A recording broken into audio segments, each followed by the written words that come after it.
Assalamualaikum and greetings, everyone. Welcome to the inaugural IGSS AIIAD webinar series entitled AUKUS and the Geostrategic and Security Implications in Southeast Asia's Indonesia and Malaysian Perspectives. The webinar is jointly organized by the Institute of Global Strategic Studies, IGSS, Universitas Islam Indonesia based in Yogyakarta, and the Asian Institute of International Affairs and Diplomacy, AIIAD, at Universiti Utara, Malaysia. My name is Muhammad Zaki Ahmad. I am the director of the Asian Institute of International Affairs and Diplomacy and a senior lecturer at the School of International Studies, UUM. I'll be your moderator for today's sessions, and I would like to thank everyone for joining this webinar. Before we begin the sessions, I would like to make a quick housekeeping announcement. The webinar is currently broadcasting live on YouTube channels. I would like to encourage participants to post questions to the speakers. You can do that by writing the questions in the Zoom Q&A box that you can find at the bottom of your computer screens. And to ensure the smooth running of the sessions, I would like to request the participants to turn off your microphone. To start off these webinar sessions, I am delighted to invite Dr. Zulfikar Rahmat, the Director of the Institute for Global and Strategic Studies, to deliver the opening remarks and to officiate the webinar. Dr. Zulfikar, the screen is yours. Bismillahirrahmanirrahim.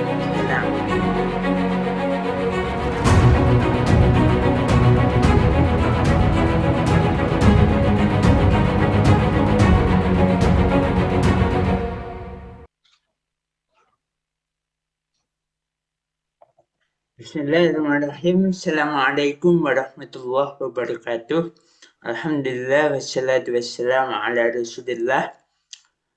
Distinguished panelists and the head of Department of International Relations at Universitas Islam Indonesia, Bapak Hangga Fathana.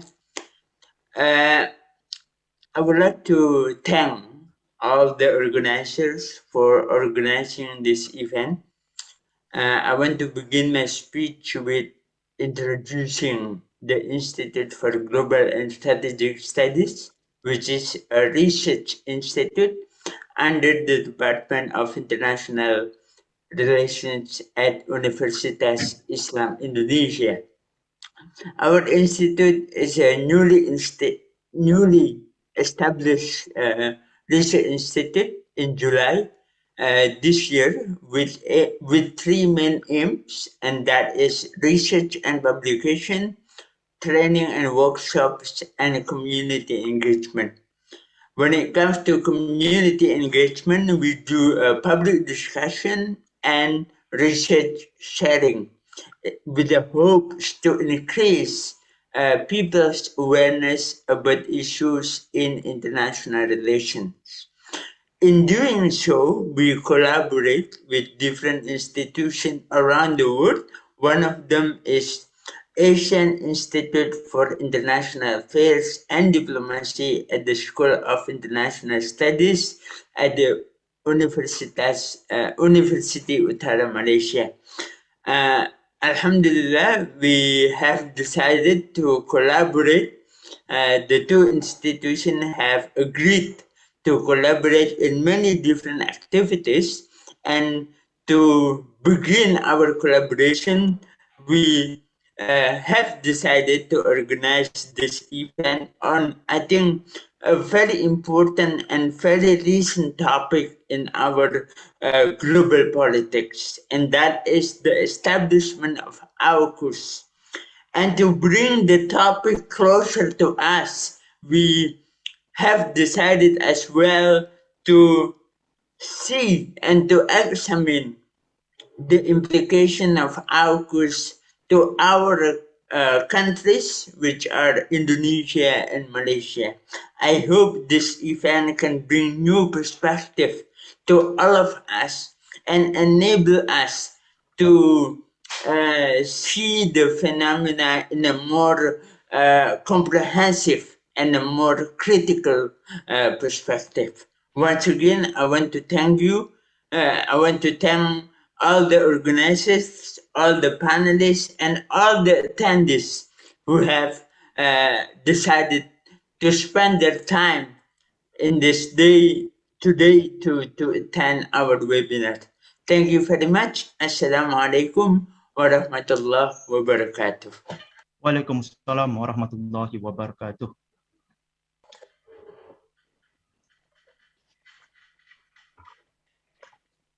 Thank you, Prof. Zulfikar, for your opening remarks as well as officiating the webinars today.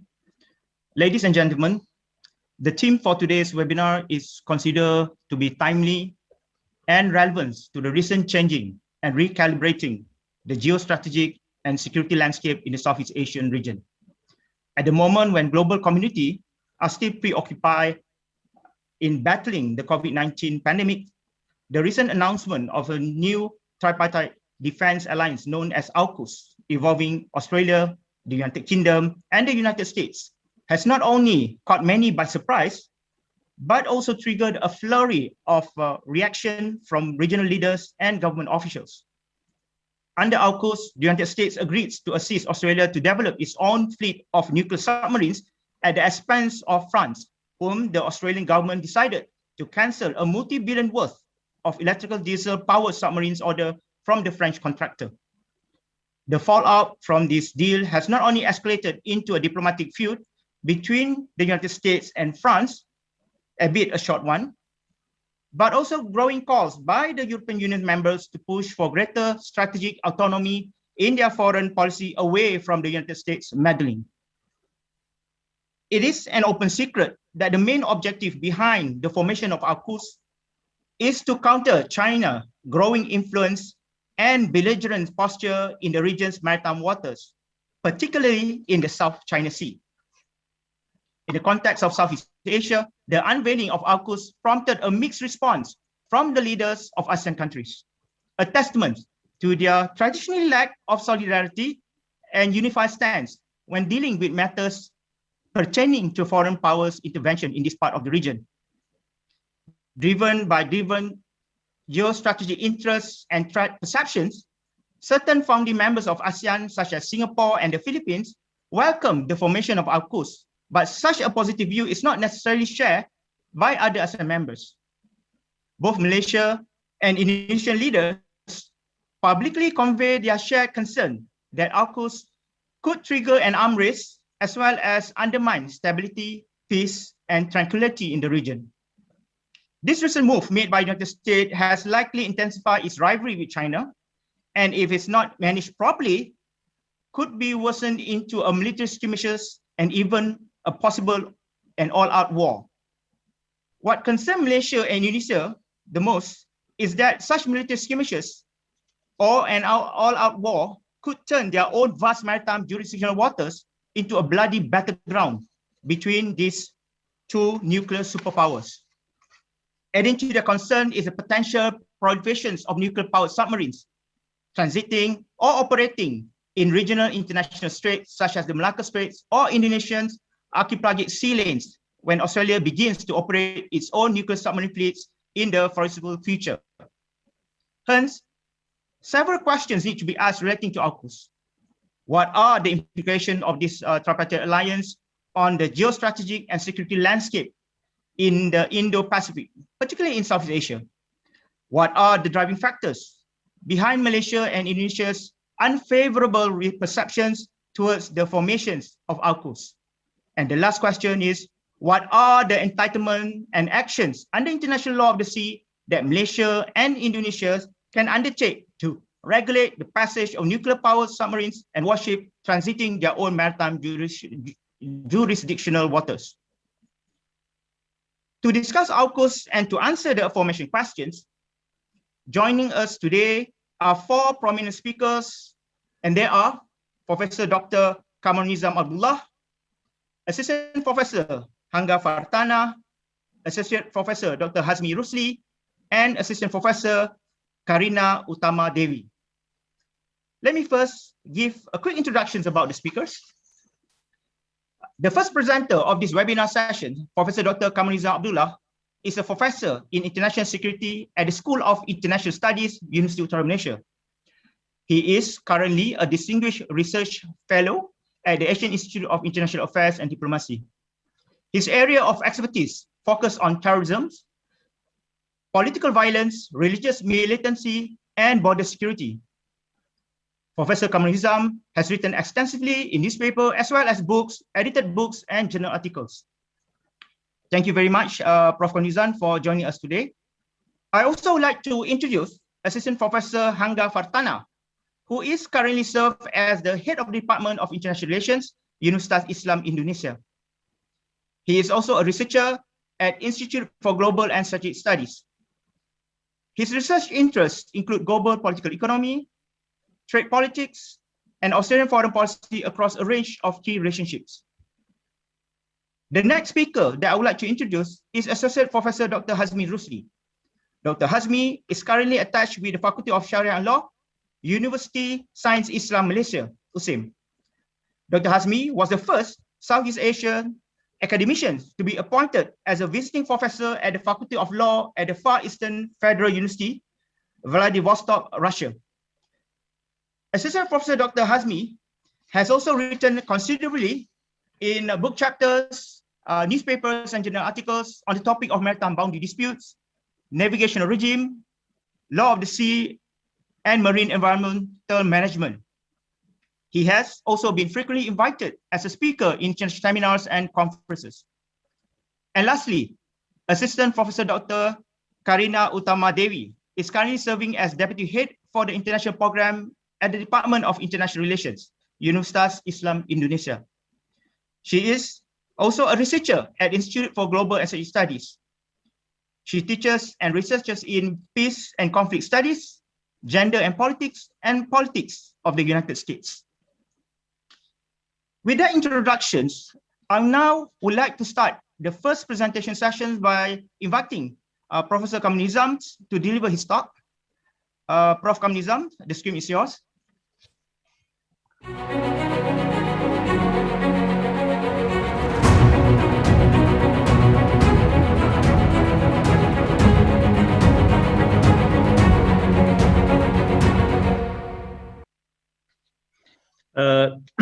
Thank you very much, Dr. Muhammad Zaki, the Director of AIIAD, my fellow panelists, Dr. Hanga Fartana from Universitas Islam Indonesia, Dr. Karina Utama, also from Universitas Islam Indonesia. Glad to be connected again from Sintok to Yogyakarta, and also my fellow friend Dr. Hazmi Rusli from Universitas Science Islam Malaysia, USIM.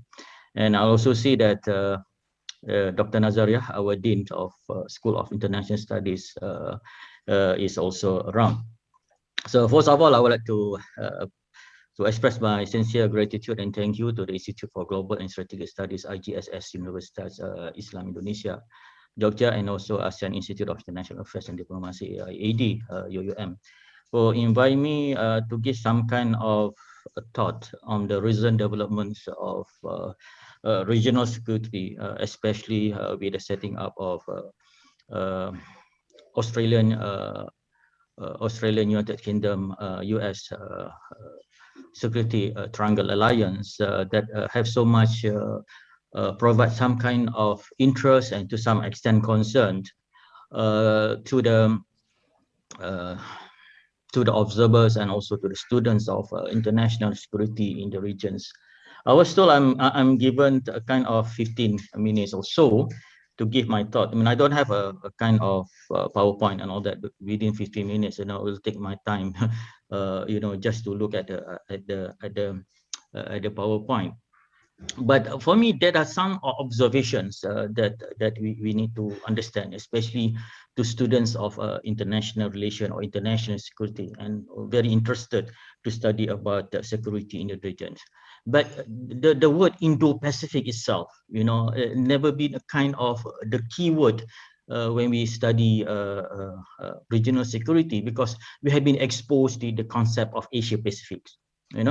But it has been popularized by the policy statement of Japan and Indian, that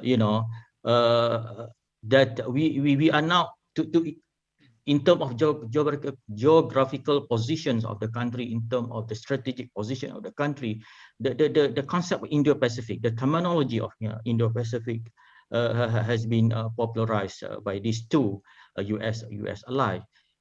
But basically, it's a kind of a new ASEAN political order that I can say about it.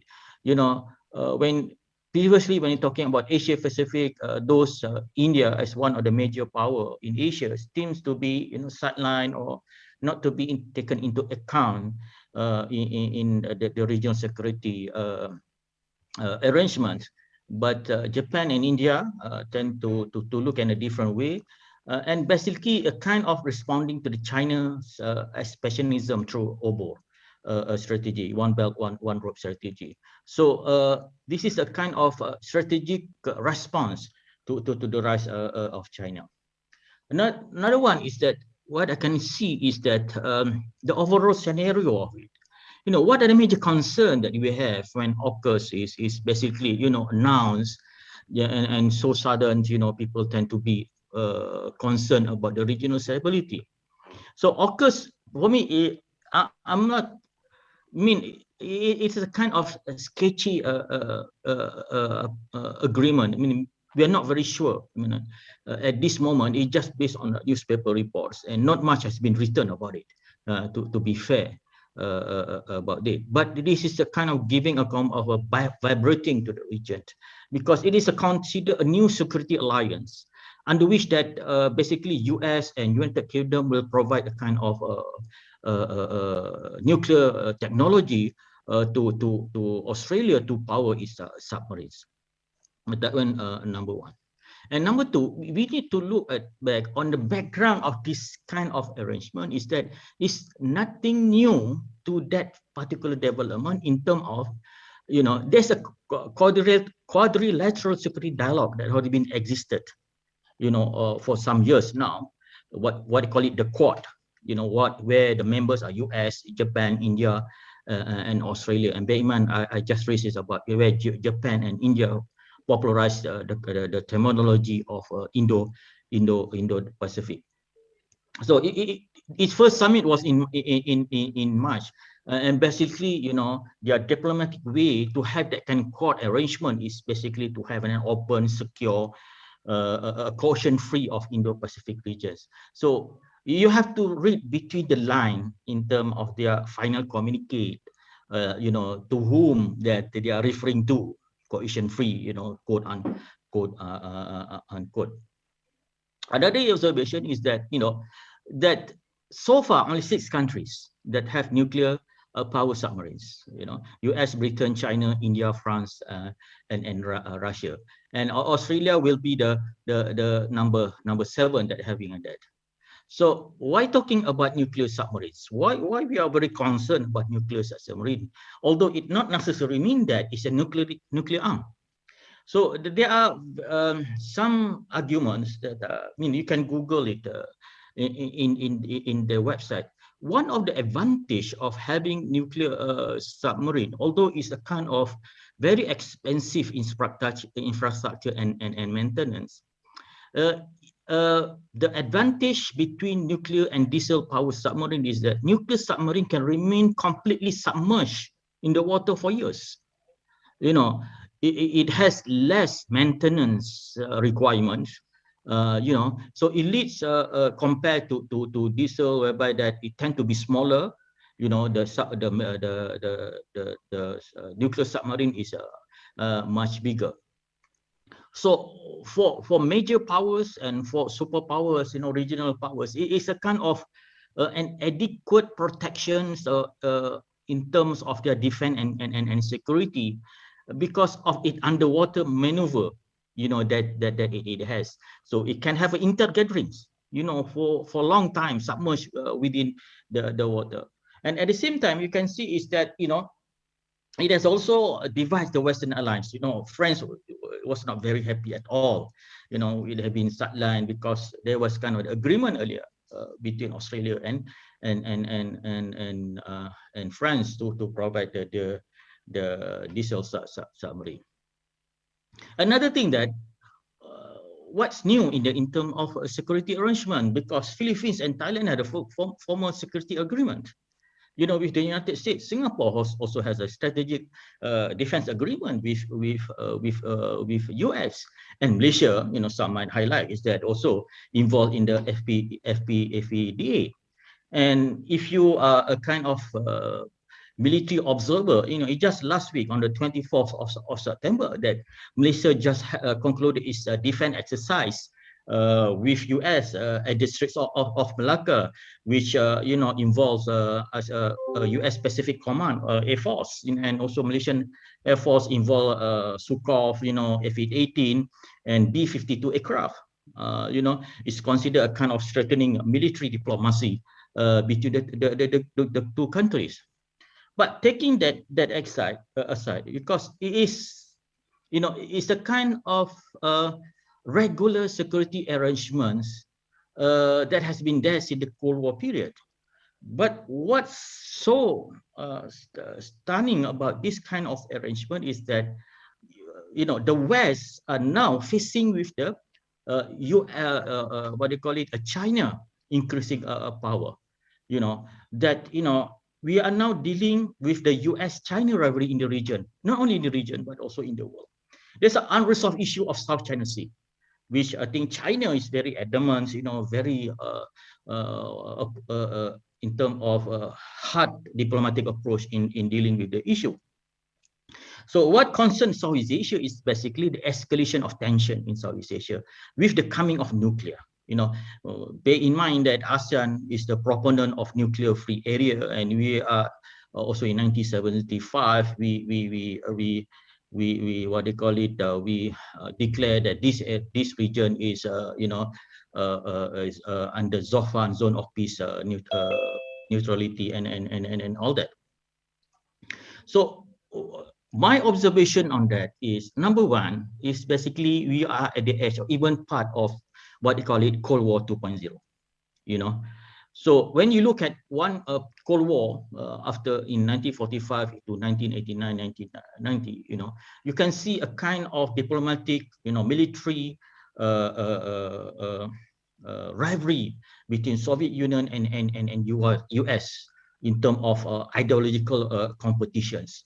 But these two and the focus of the rivalry is in the European continent. But so happened that in this 2.0, the operation theater, I call it, you know, of the Cold War 2.0 is in our backdoor. Even we are part of that competition. Why I say the 2.0? Because we already have this kind of you know, the reminiscence of Cold War 1.0. We have armed races now. We have a competition. You have we have already alliance, you know, counter alliance and all that.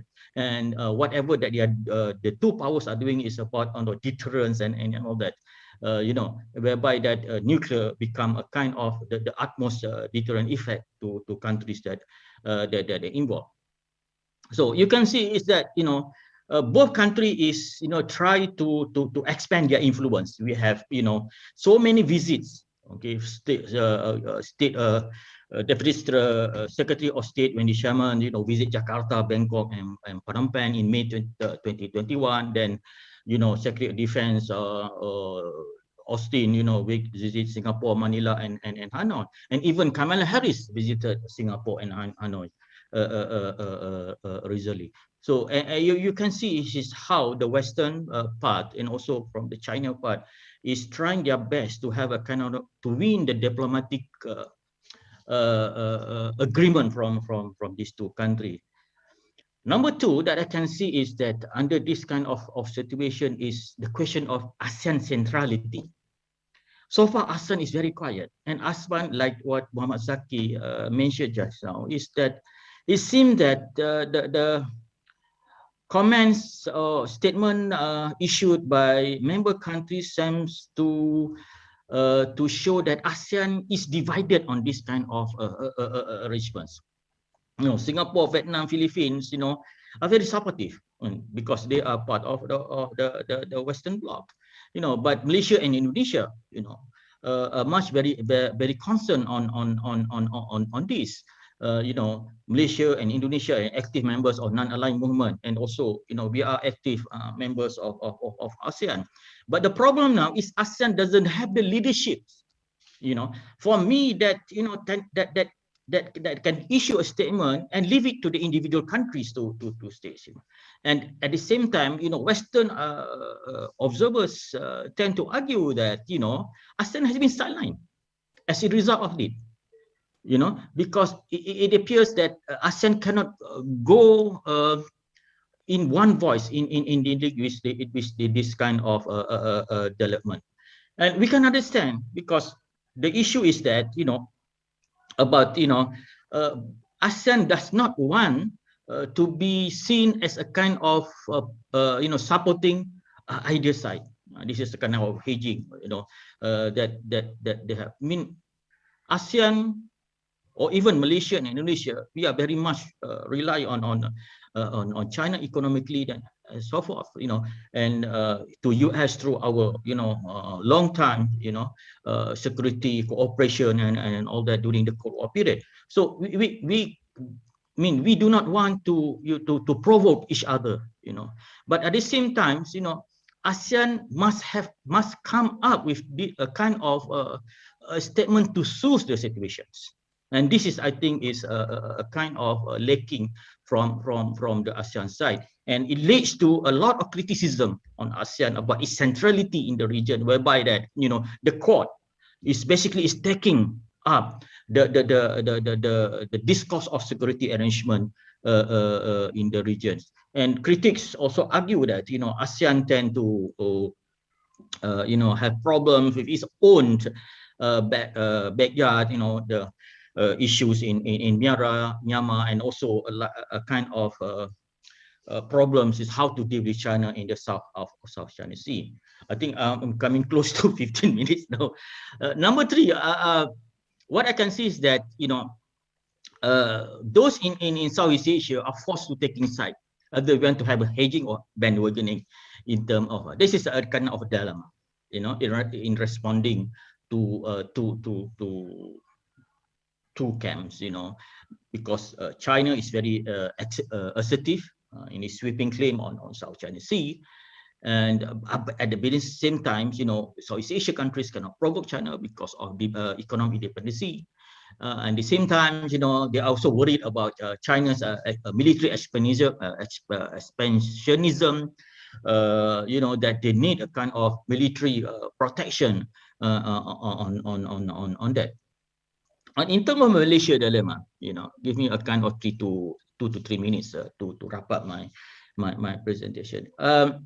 What I can see that Malaysia prefer to maintain a kind of working strategic relationship with China, and at the same time try to maintain its relation with US. This is a kind of small power hedging policy.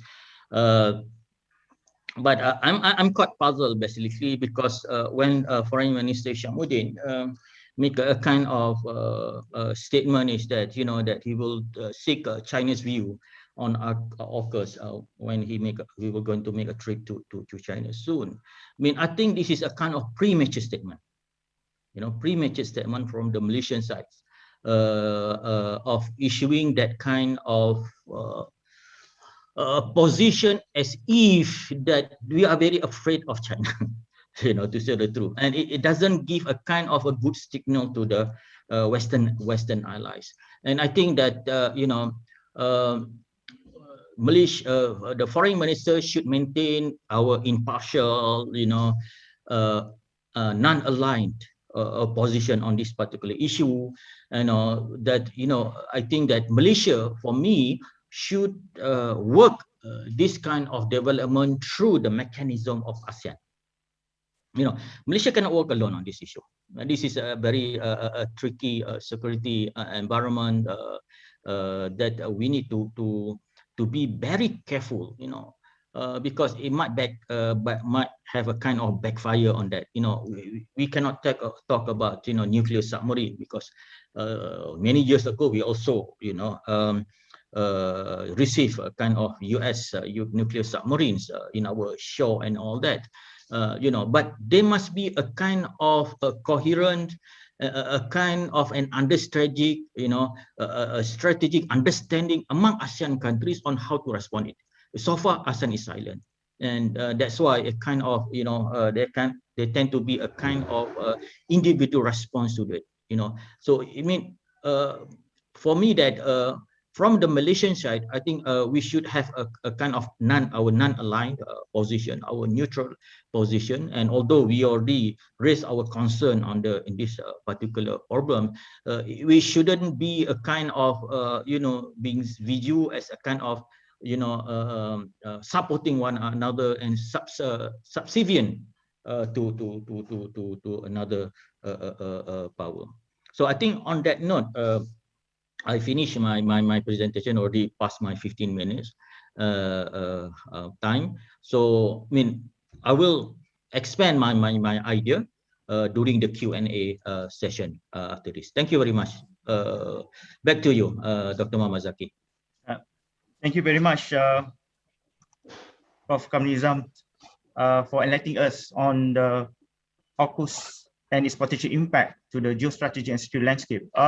Just to recap what Prof. Nizam mentioned just now, he did highlighted about the dynamics and transformations of regional security arrangement led by United States in response to the rising China.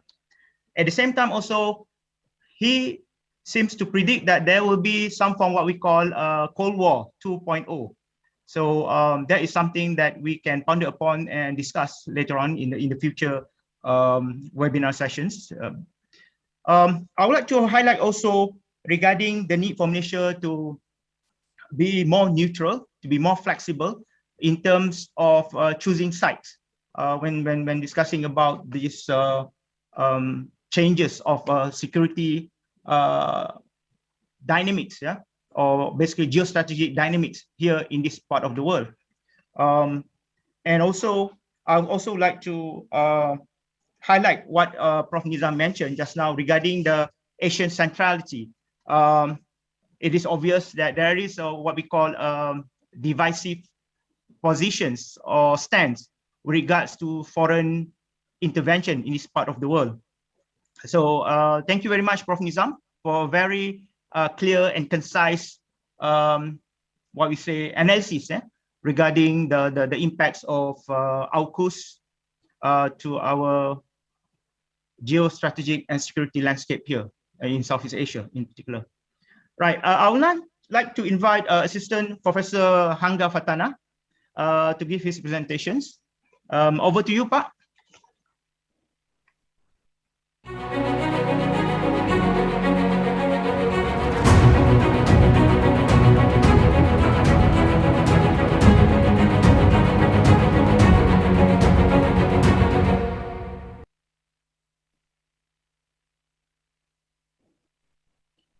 Thank you very much, Associate Professor Dr. Muhammad Zaki Ahmad, the Director of ASEAN Institute of International Affairs and Diplomacy, Universiti Utara, Malaysia, for the warm introduction. And I'd like to first greet my colleagues and also distinguished partners here, the panelist, Professor Dr. Kamarul Nizam Abdullah, Associate Professor Dr. Hasmi Rusli, Assistant Professor Karina Utamidewi, and also the Director of Institute for Global and Strategic Studies, Universitas Islam Indonesia, Dr. Muhammad Zulfikar Ahmad. And more importantly, distinguished guests, ladies and gentlemen, each and everyone, good morning. It is always heartwarming to talk about the geostrategic development in the region. It is quite interesting to see, and I think too many points I've heard and I've observed from what Professor Dr. Kamarul Nizam explained about the current development of regional security and stability. I do agree that there is some tendency that we are encountering the next Cold War, what Prof. Kamarul Nizam said as a Cold War 2.0. Well, ladies and gentlemen, allow me to present my observation on how these AUKUS deal in Indonesia would impact the Indonesian perspective, or Indonesian government in particular, in formulating the future foreign policy. I'd like to begin my presentation by some introduction on the current reactions to the AUKUS security pact. Some say that this security pact is merely an alliance, but the other believe that this kind of movement will successfully provoke the security instability within the region. I will continue my observation with the Indonesian government positions, through which I think 1 or 2 days after the press conference of the AUKUS by the 3 leaders of the countries, the Ministry of Foreign Affairs of Indonesia has issued some statements, not to AUKUS, but to Australia's policy to purchase and develop a nuclear power-based submarines. And my third point of observation would be questions, particularly from the Indonesian perspective. Should we be cautious to these AUKUS, security pact? There are some diverse perspective in Indonesia.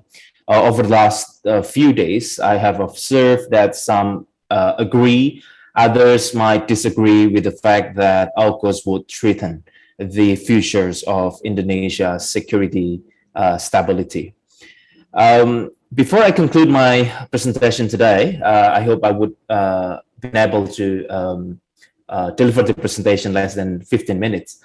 I would also discuss about one of the main actors of the AUKUS, which is Australia, the closest neighbor by geographical proximity to Indonesia.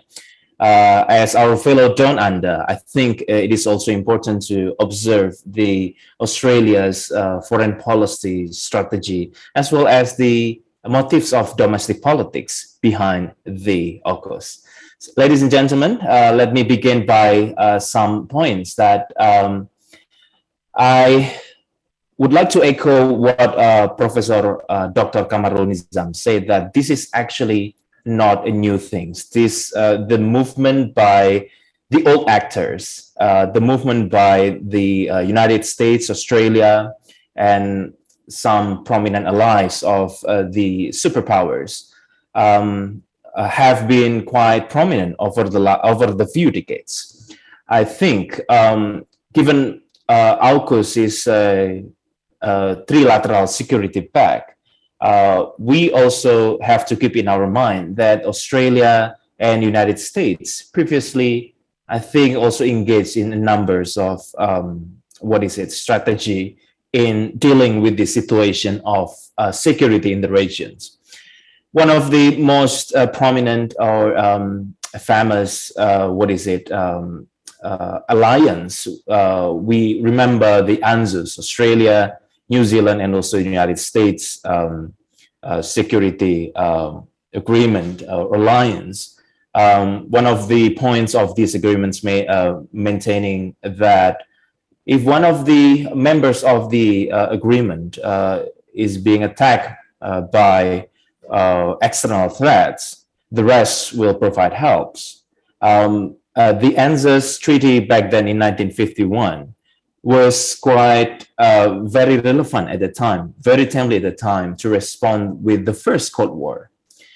And responding to the Cold War 2.0 as initiated by Professor Dr. Kamarul Nizam, I think it also quite plausible to mention that this AUKUS is part of the response to that probable Cold War 2.0.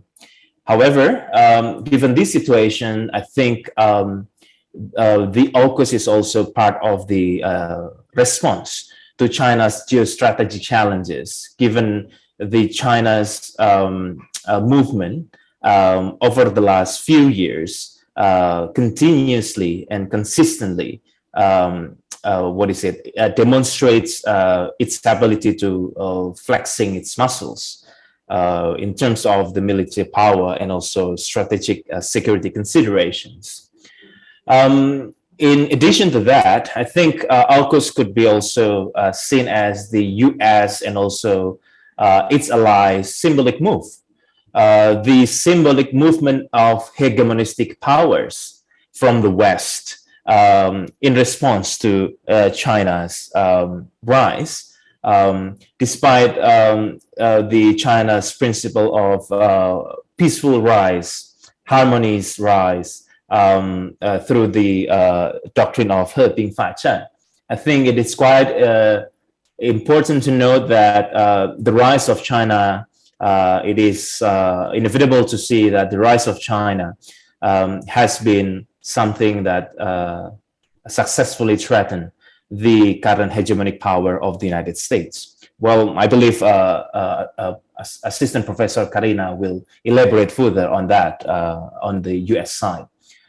And it is also important to note that over the last few weeks, I have observed only through the media, as we, I think it's also too early to judge if we would like to make a quite sharp or critical statement, but the debate or the contentious discussion of AUKUS has led to the focus on the nuclear debate. Also to the fact that quite some governments, including Indonesian governments, warns Australia to respect the principle of the non-proliferation treaty by not providing any options to develop nuclear weapon, also the nuclear civil capacity. I think on that note, it is important also to note that some observers trying to look more closely to AUKUS, much bigger than the nuclear power-based submarine provision. One of the most important points that we need also to discuss about AUKUS is that this treaty also allows the three countries, United States, United Kingdom, and Australia, to work together hand in hand to develop strategic security and also military partnerships, and also relate to the what we call as modern military facilities provision. They're trying to build the MRO, the maintenance, and also the repair and overhaul facilities on the military power that they currently develop with. I think issues on cyber security is also part of the AUKUS security pact that we need to look more closely, and we should not be side-blinded by the fact that this is not only about nuclear power submarine provision. Well, in addition to that, I think the Indonesian government position is quite clear. The Ministry of Foreign Affairs on 17th of September 2021 issued a statement not to respond to AUKUS, but to respond about the Australia's policy to to purchase or to develop nuclear power submarine with United States and United Kingdom. Indonesia has particular concern on the possible arms race in the future, and also the changing power projections, which in turn will influence the the stability in the regions. Indonesia also has quite some concern on the regional peace and stability. And on top of that, I think, again, our government trying to questionings and also trying to get more explanation from Australia about its commitment on non-proliferation treaty. Given the fact that this is not nuclear weapon, regardless of the fact that this is nuclear power based submarines, but this kind of movement would directly or indirectly influence the security in the regions. This is what I've observed from the Indonesian perspective. This position provided by the Indonesian government, I think, has been clarified by the Australian Prime Minister Scott Morrison, which already made a call to President Joko Widodo a few days after the announcement of the AUKUS, clarifying that these trilateral security pact would not create any further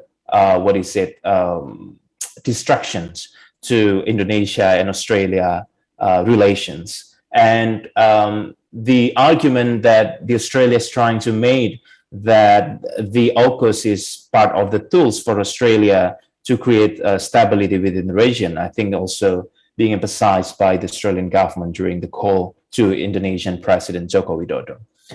These official positions, in my perspective, is quite subtle.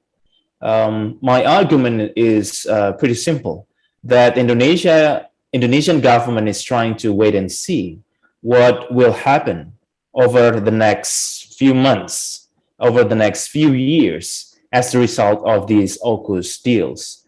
We're not, reactively, the government is not reactively responding to the AUKUS strategic deal, but instead they put more emphasis on the policy of the Australian government to purchase nuclear power-based submarines from US and also United Kingdom.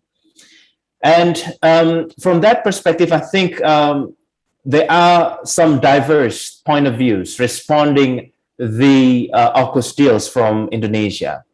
In one side, they believe, some scholars believe that these deals should make Indonesia should be very cautious, because this would lead the rising rivalry of the United States and China, given the AUKUS partnership addresses beyond nuclear powered submarines. The possibility that the collaborations between the three countries would also impact not only to the ocean security of Indonesia, but also airspace security of Indonesia, through which I think Indonesian, to some points, some argues in Indonesia that Indonesia should develop more straightforward and also more serious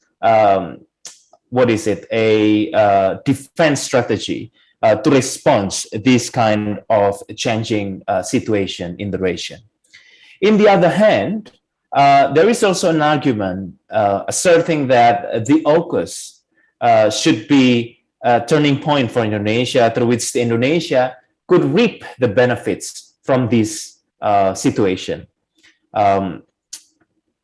Indonesia should be able to contend Chinese assertiveness directly or indirectly one-man show in the region or together collectively in ASEAN, despite the skeptical perspective from Professor Dr. Kamarul Nizam, that ASEAN is currently silent and has no leadership. And I think I couldn't agree more about that. The issue that Indonesia could defend the territorial integrity in the Natuna Sea, for example, could be part of the arguments that Indonesia should take the benefits of these AUKUS deals. However, in my perspective, I think AUKUS is a new challenge, but not yet a new threat for Indonesia. It is quite too early to judge if this treaty would threaten the Indonesian territory in the near future, given the fact that the US-Australia partnership over the military sector is certain new partnerships. The US deployments of its troops to Darwin in the northern part of Australia is part of the fact that I think it has been common since 2012, and nothing happened at the moment. I think there is no distractions over Indonesia and Australia relations because of that collaboration. So I think these AUKUS will not negatively impact to the Indonesia's relations with the three countries, but to some points, I think it is important to remain vigilant and to see what's happening next. So ladies and gentlemen, each and everyone, I think it is also interesting to see how the one of the main actors behind the AUKUS, which is Australia, our neighbor, our fellow down under, trying to formulate a new approach in the foreign policy. From the perspective of foreign policy, I think Australia is trying to send a signal to China and the wider region that Australia is part of the game. Australia is proactively trying to, let's say, balancing or bandwagoning the rising power of China.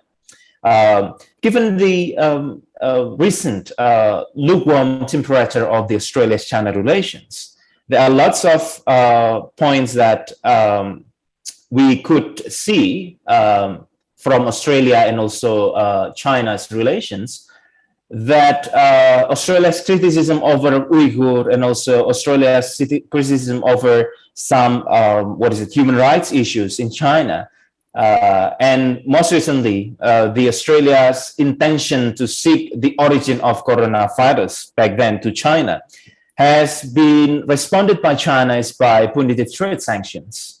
And I think the AUKUS is part of the tools of Australia to send a gesture to China that, look, we're not alone. We have an ally, and you should be very cautious to assert more aggressive approach to our government. I think these also, to some points, reaffirm the commitment of the Australian government on the United States alliance, which has been one of the Australian foreign policy pillars, not only from the liberal perspective, I mean, from the Liberal Party perspective, but also from the Australian Labor Party foreign policy pillar. This also, according to Australia's current media, I think what I've observed, this is part of Australia's endeavor to pursue the regional engagement. Australia is trying to capture the anxieties of Southeast Asian countries, selected countries in Southeast Asia, over the China's rising influence. And on top of that, I think Australia's responses through the creation of AUKUS is also part of the justification of the tyranny of the distance, that Australia, despite their position in the Pacific and very close to the Southeast Asia, I think they would still prefer their old allies, United States and United Kingdom, because of their insecurity, their growing insecurity in the region at the moment. This is not the new thing. In the early establishment of Australia as a country in the 20th century, I think Australia has also demonstrated this kind of insecurity. ladies and gentlemen, from these foreign policy aspect, I think we should also look more closely, which is more likely, to the domestic politics of Australia. This AUKUS, in my argument, which is quite clear and simple, that this is part of the Scott Morrison, the Prime Minister of Australia, endeavor to convince the Australian people that China's domination in the region and in their country through investment, through trade, and so on and so forth, has been responded timely, has been responded properly by the Australian government. This situation or the deals of AUKUS, in my perspective, is also part of the Australian government endeavor to to delay the elections. They're trying to delay the elections. Most likely, it should be at the end of this year on December, but I think they would delay until March 2022. And they're trying to buying some more time to boost up their popularities after some issues that put some risk over the coronavirus handling, over the Scott Morrison's unpopularity in the leaderships, and also on some strategic issues, which put some risk on the Liberal Party political health. I think one of the point that we could do also, put some emphasis here is that the different foreign policy perspective between Liberal and Labour at the moment has been also become more relevant to see that AUKUS is part of the way of the Liberal Party to show to the domestic people in Australia that their country has big, important, and very strategic role in the region through the US alliance. Something that, despite it has been also supported by the Labour Party, but I think the Labour Party has more emphasis on Asian engagement and does not blindsided by the fact United States alliance. According to Labour Party, an ally should not say yes to everything that United States said. An ally should have a more strategic and also more what we call as independent foreign policy through which they would have and they would exert quite strong sovereignty over their foreign policy. And I think lastly, one of the domestic politics that drive these AUKUS is part of the Liberal Party political factions between Rights and Wets inside the political party itself. Given the current leadership of Scott Morrison's, to some points, is also in the near future, I think, will encounter a challenge from the different side of the parties. And again, this is designed, prepared by the Prime Minister of Scott Morrison's, trying to convince internally his political party and also his domestic support to ensure that Australia is still playing important role in the region. I think I would conclude my observation by again highlighting that AUKUS for Indonesia is a new challenge, but yet I think I'm quite skeptical to mention that this is a new threat. I think we should wait and see. We should remain vigilant to see that this AUKUS deal would play an important role to our external threat. I don't think that we encounter a dilemma between China and the United States because things are still going on and we'll still need to observe. And I think on top of that, and the bottom line of my observation is that I think the Indonesian government, as what has been demonstrated so far, needs to remain undertaking a pragmatic approach to foreign policy because Indonesia is not part of the arms race, not to China and not to the United States sides. And to some, to some perspectives, I think pragmatic approach during this situation to foreign policy formulation is very important. I think I'll leave it there, my observation, and I would be very happy to take questions and also to broaden my perspective through Q&A sessions. Thank you very much, and I'll give it over to Professor Dr. Zaki. Thank you. Thank you very much, Pak Hanggar. Very interesting observations regarding the Indonesian positions with respect to AUKUS.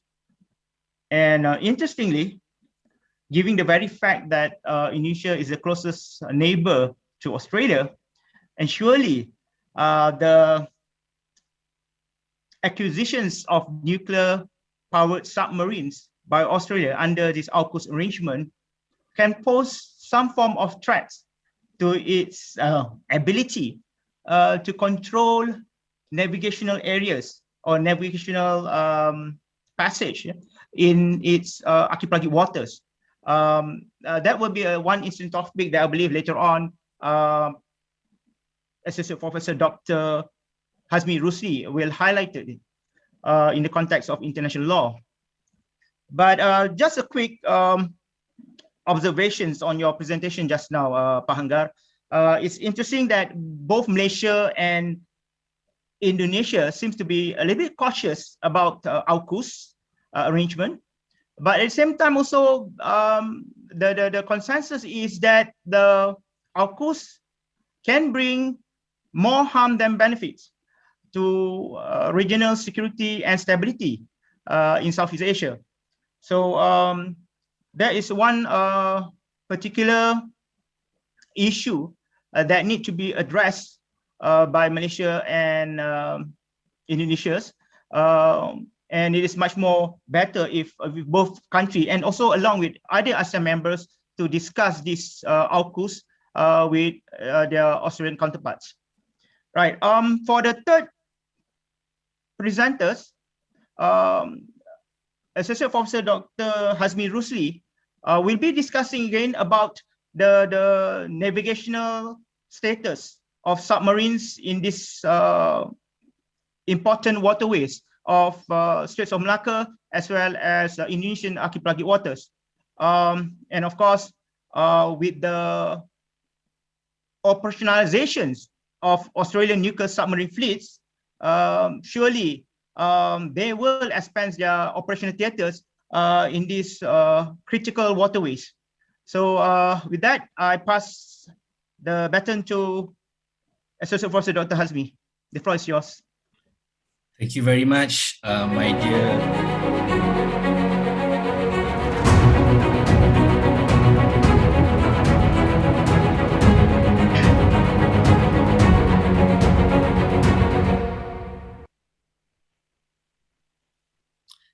Assalamualaikum.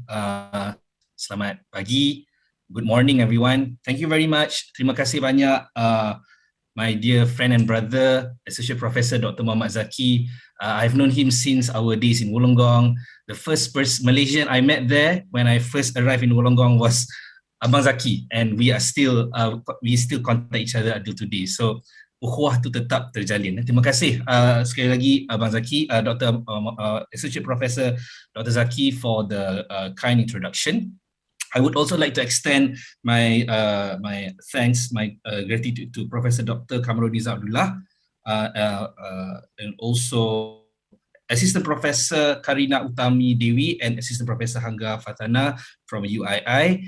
And thank you very much for inviting me to this forum, to both Institute for Global and Strategic Studies as well as the Asian Institute of International Affairs and Diplomacy. Okay, I'm not here to talk about international relations, the issues on how AUKUS will affect the region from international relations perspective. I will be focusing more on the international law. Can I, if possible, moderator, can I share my screen because I'm not able to do that? Can you please enable the button? Because I need to open up. Yeah, right. I can't seem to share my screen. Okay, thank you. Let me open up my slide. I'll try to complete everything within 15 minutes. But kalau terlajak tu, kalau let's say if it goes beyond 15 minutes, I promise that it will not go beyond at least 2 or 3 minutes. Okay. So today, what I will be delivering is basically on if, let's say, one day they are actually developing this nuclear powered submarines. They say that it is not a nuclear weapon, but it's nuclear powered submarine. And given the fact that Malaysia and Indonesia are caretakers of the Straits of Malacca and Singapore, also the fact that Indonesia has a number of archipelagic sea lanes across the archipelagic waters of Indonesia, 3 main archipelagic sea lanes. How will let's say how would international law look at the navigational rights of these naval vessels if they pass through our waters? They are already passing through our waters, but we are talking about nuclear powered submarines. How would international law govern this? Okay, this is the outline of my presentation. I will be talking about navigational rights, the 3 main important navigational rights regarding these issues. The issue are innocent passage for territorial sea, transit passage for straits used for international navigation, and the other one is, let me remove this. Okay, and the other one is the freedom of navigation and archipelagic sea lanes passage, applicable in Indonesia's archipelagic sea lanes, right? You know, like what has been mentioned by Prof. Dr. Kamarul Nizam and our speaker from Indonesia, Bapak Hangga Fatana on AUKUS, it is actually a pact between UK, US, and Australia. But Australia has said that this is not to develop nuclear weapon, but still it's nuclear powered submarine. So there is, to a certain extent, we should be wary on this. We should be worried about what is going on. Right. So when we talk about Law of the Sea Convention, all these nations are state parties to the Law of the Sea Convention. The one in green and the one in light green, at least they are signatory. So, but if you look at this map, United States is not a state party to the Law of the Sea Convention, but they have always regarded the LOSC, or the Law of the Sea Convention, as part of customary international law. And even if they are not state party to it, it is still applicable to them under the purview of CIL, customary international law. Okay, and under Law of the Sea Convention, a number of maritime zones of jurisdiction has been established. From baseline, a state can claim up to 12 nautical miles, and within this zone, a foreign vessel may exercise innocent passage. And what are these features of innocent passage? I will get into that in a while. And within this territorial sea, if it's part of straits used for international navigation, then transit passage will be applicable there. What are the features of transit passage?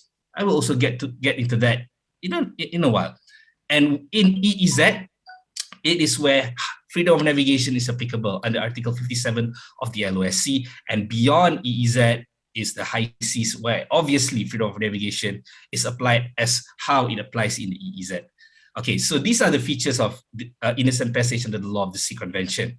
There are lots and lots of features of innocent passage, but if I am to discuss everything, it will take, what, 2 hours at least. But now I would like to bring you to Article 18, Clause 2 of innocent passage. Article 18, Clause 2 of LOSC, where it says that innocent passage must be exercised continuously and expeditiously, meaning that when a foreign vessel comes into our territorial sea, they do not have to ask for permission. Reaffirm the case of Corfu Channel, ICJ case of Corfu Channel, crystallized into Law of the Sea Convention. So it means that when foreign vessels, be it merchant vessels or naval vessels, they can come into our territorial sea. They do not have to ask for permission as long as they exercise the right of innocent passage and exercise the passage continuously and expeditiously. However, there is a catch to it. If they commit anything that can be prejudicial to the security of the coastal state, they can be asked to leave. Article 25, Clause 3 also say that if the passage of the vessel could be temporarily suspended. And Article 30 mentions that recalcitrant warships may be asked to leave immediately if they do not follow the spirit of the right of innocent passage. Dalam bahasa Indonesia, lintas damai. Dalam bahasa Melayu, artinya sama juga, lintas damai, innocent passage. And what are the navigational rights of foreign vessels to traverse territorial seas which are part of straits used for international navigation? As far as Malaysia and Indonesia is concerned, we are the caretaker of the Straits of Malacca and Singapore, and the Straits of Malacca and Singapore is a strait that connects one part of the high seas or EEZ to another part of the high seas or EEZ, and within the Straits of Malacca, there is no EEZ corridor, especially there is EEZ corridor where ships can exercise freedom of navigation here, but over here, the southern part of the Strait of Malacca is so narrow that the breadth is less than 24 nautical miles from both sides, meaning that there is no high seas or EEZ corridor for vessels to exercise freedom of navigation. So transit passage applies here. So let me just give you a simple animation on how it applies. Before Law of the Sea LOSC came into force, the maximum breadth of territorial sea that coastal states could claim was 3 nautical miles. During this time, it left high seas corridor where vessels can exercise freedom of navigation. And the one downside for innocent passage is that it can be temporarily suspended. So when the LOSC was entered into, the United Nations Conference was convened on the Law of the Sea, most coastal state wants to extend it 12 nautical miles, but in return to the extension of the territorial sea from 3 nautical miles to 12 nautical miles, maritime states do not want innocent passage to be applicable in straits used for international navigation, but instead transit passage where it could not be impeded, hampered, or impaired by the littoral states. And this applies to all vessels, not only merchant vessels, but naval vessels as well, including submarines, including all warships. Okay, but you have to remember, transit passage is not the same as innocent passage. Innocent passage could be temporarily suspended, and the coastal state concerned can ask the vessel to leave if they are considered prejudicial to the peace and security of the coastal state. But if you look at transit passage, as mentioned in part 3 of the LOSC, it could not be impeded, hampered, or impaired. This was the convention that Malaysia became a state party back in 1970s, and now it's part of our law, right? And as a result, and the difference between transit passage and innocent passage is that innocent passage, the passage could be suspended, but in transit passage, the level of navigation, the what do you call that? The navigation is so free when you talk about transit passage. Even there are some commentators like Nordquist and Robert Beckman. They say that transit passage is actually the exercise of freedom than a right, as far as straits used for international navigation is concerned. So if a foreign vessel sail into our Straits of Malacca and Singapore belonging to Malaysia or Indonesia, they have the right to exercise the right of transit passage, which could not be hampered, impeded, or impaired by the coastal states concerned. And I would like to repeat again, yes, this is the convention that Malaysia and Indonesia became a state party to 2 decades ago, or 3 decades ago. Right, and the only way for us to stop the navigation if the recalcitrant ships cause or threaten to cause major damage in the waters. But as far as the Law of the Sea of Convention LOSC is concerned, they have yet to define what major damage is. Okay, and now let's talk about, we have left Straits of Malacca and Singapore. So as state party to the LOSC, both Malaysia and Indonesia, we have to accept the fact that when we become the state party to this convention, we are actually opening our strait to be traversed by ships of all states, regardless whether it's merchant or naval vessels. So this is something that we have to take into consideration. Okay, we have to know that international law allows foreign vessels to traverse through our straits where transit passage is applicable freely. Okay, and let's talk now about archipelagic waters of Indonesia. All these are archipelagic waters of Indonesia, the one in light green. And this dotted green line over here, broken green line over here, are Indonesians' ASLs, archipelagic sea lanes. So according to the Law of the Sea Convention, within the archipelagic waters of Indonesia, which is outside of these ASLs, archipelagic sea lanes, foreign vessels, including naval vessel, could exercise the right of innocent passage. But you have to remember, when you exercise the right of innocent passage, the passage could be temporarily suspended, or you can ask the ship to leave.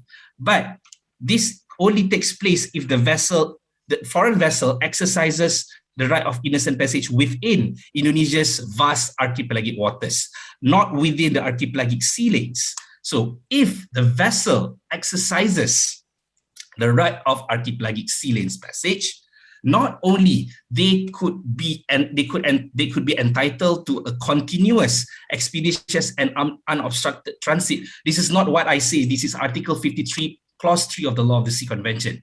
It says this.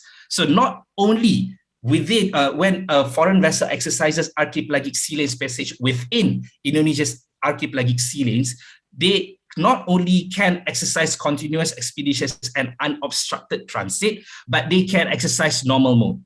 The one thing I forgot about to mention in the Straits of Malacca is that all vessels can navigate through normal mode when they exercise transit passage and archipelagic sea lanes passage, meaning submarines doesn't have to surface. They can remain underwater. But when submarines enter into our territorial sea, which is not part of straits used for international navigation or not archipelagic waters, they have to surface. When submarines exercise the right of innocent passage, they have to surface.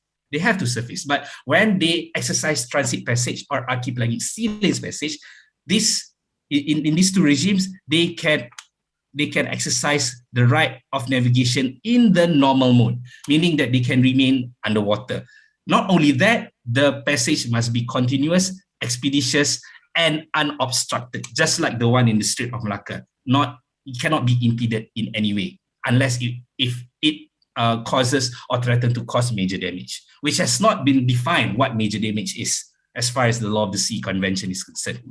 So these are the law on archipelagic sea lanes passage in Indonesia, Peraturan Pemerintah Nomor 37 Tahun 2002, Peraturan Pemerintah Nomor 36 Tahun 2002. Right. Okay, so these are the three Indonesia's archipelagic sea lanes: Strait of Sunda Route, Lombok Makassar Route, Mumbai Weta, all here. 1, 2, and 3. Within these archipelagic sea lanes, foreign vessels, including military vessels, could exercise archipelagic sea lanes passage, which cannot be obstructed. But once they swerve into archipelagic waters of Indonesia, they then would have to exercise innocent passage that could be temporarily suspended if it affects the security of the coastal state. Okay, if you see, Indonesia have yet to designate east-west. They have only designate north-south, not east-west. So if there is no east-west archipelagic sea lanes, what can foreign vessels do in this area? They can exercise innocent passage, or if they want to exercise archipelagic sea lanes passage, according to Article 53, Clause 12 of the Law of the Sea Convention, ASLP may be applicable in routes normally used for international navigation. So who decides this? Is the International Hydrographic Organization or the IMO? So even though Indonesia has yet to designate east-west line, foreign vessels could still exercise right of archipelagic sea lanes passage from east to west and west to east, even though Indonesia has yet to designate it, as long as these are routes normally used for international navigation. Right, let's move on to the final part on EEZ. So freedom of navigation in the EEZ. We know that most parts, we have talked about Straits of Malacca. We have talked about archipelagic sea lanes. So we know that we have to allow these ships to come into our territorial sea if it's part of straits used for international navigation, and Indonesia has to allow them to come in if the water is part of the Indonesia's archipelagic sea lanes, right? But you know that most part of South China Sea is within certain nations' EEZ. So according to Article 58, Clause 1, within EEZ, foreign vessels, including naval vessel, could exercise freedom of navigation. But one thing for sure, since navigation, as far as navigation is concerned, EEZ is considered at par at high seas, because freedom of navigation not only applies in EEZ, but applies in high seas too. As long as the navigation is peaceful, then it follows the spirit of the Law of the Sea Convention. So even though there is freedom of navigation in the EEZ, freedom of navigation in the high seas, as long as the seas is to be used for peaceful purposes, then the navigation should be allowed. The navigation of such vessels should be allowed. It is in line with the spirit of the Law of the Sea Convention, right? So as you can see in this map over here, I think this map take into account China dash line, but you can, if we disregard Chinese dash line, we can regard that most parts of South China Sea is within territorial, some small parts is within territorial sea of the coastal states, but most parts of it are part of continental shelf or EEZ of the coastal states concerned. So we can say that as far as the South China Sea is concerned, freedom of navigation is the navigational regime applicable, but it has to be peaceful. One way or another, it has to be peaceful. What is the definition of peaceful? I do not know. Is military exercises is peaceful users of the sea? It is open to numerous interpretations. Okay, right. So matters to ponder before I end the presentation. All nations must abide to the Law of the Sea Convention. Okay, so navigational rights must be balanced with sovereignty or sovereign rights of coastal states within their maritime jurisdiction.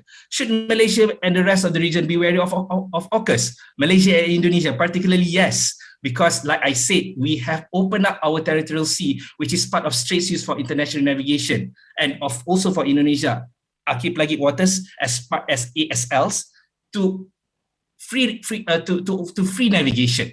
So that's why we have to be very wary, because these military vessels can enter into our territorial sea, which is part of straits used for international navigation, or for Indonesia, your archipelagic waters, which is part of archipelagic sea lanes. So we have to be very wary as far as international law is concerned. This region does not need outside powers to keep it in shape. We have proven to the world when the Straits of Malacca was a pirate haven, Malaysia, Indonesia, and Singapore came together to fend off, to fight pirates. We were successful. So why is there a need for foreign powers to come in? There's no need to do that as far as our region is concerned. Number 4, will this pact violate the spirit of Law of the Sea Convention? I want to observe this from navigational perspective. I want to observe if one day this pact would eventually violate the spirit of the Law of the Sea Convention. All right, if they do cause something that can violate peace of the peace and the tranquility of this region and stability of this region. Okay, and number 5, would possession of nuclear-powered submarines keep the world in order? If you ask me personally, I don't think so. We do not need nuclear-powered submarines. But as far as the international law is concerned, I believe there are a number of navigational rights that have been accorded by international law.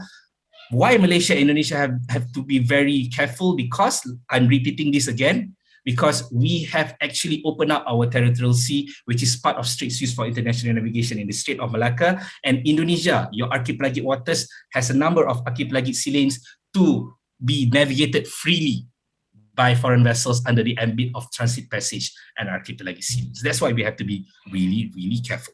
And the preamble of the Law of the Sea Convention did mention will promote the peaceful uses of the seas and oceans. So if AUKUS is to cause instability, so what's the use of having it in the first place? Because preamble of the Law of the Sea Convention mentions clearly that the seas should be used for peaceful purposes. And this was my interview with Awani last week on AUKUS, and they seem to agree to what I said about this. So with that, I would like to end my presentation. If you have any questions, I would be very happy to address them during the Q&A session. Thank you very much. Back to you, Associate Professor Dr. Zaki. Thank you. Thank you very much, Dr. Hazmi. Thank you very much for your interesting take on the legal regimes of navigation passage for military vessels, especially when talking about nuclear-powered submarines under the 1982 United Nations Convention on Law of the Sea. It is interesting that you did highlighted about the legal regimes associated with 3 different kinds of navigational regimes, which are innocent passage, transit passage, as well as freedom of navigation in the exclusive economic zones. to relate with the current theme today, which is AUKUS, I think the issue is about the entitlement or the legal rights of littoral states, notably Malaysia and Indonesia, to control the movement of military vessels within their own maritime jurisdictional zone, notably the Straits of Malacca and Indonesian's archipelagic waters. But interestingly, despite the very fact that Malaysia and Indonesia are strong proponents of Zofan, whereby the waters here should be, or the region should be free from any nuclear weapons and so forth. And yet, due to the fact that they are legally bound under the 1982 United Nations Convention Law of the Sea, they have to recognize the rights of nuclear power submarines to pass through peacefully their straits, the Malacca Straits in particular, as well as Indonesia's archipelagic waters. And at this moment, the very fact is that all these submarine warships from United States, from India, from China, have been using Straits of Malacca as part of their sea routes, which basically, as you might be aware of, the Straits of Malacca connects the Indian Ocean and the Pacific Oceans, right? But at the same time, it kind of become a crowded waterways with nuclear submarine using these waters, the Indonesian archipelagic waters, as well as Malaysia's and Indonesia's Straits of Malacca, because there's a new members of nuclear submarine fleets coming from Australia under this AUKUS arrangement. So thank you again, Dr. Hazmi, for presenting a very interesting, brief and concise international law aspects with regards to navigational regimes. So we come to the final presentation sessions, which the last presentation sessions. I would like to call upon Assistant Professor Karina Utama Devi to give her presentations. The floor is yours. Karina?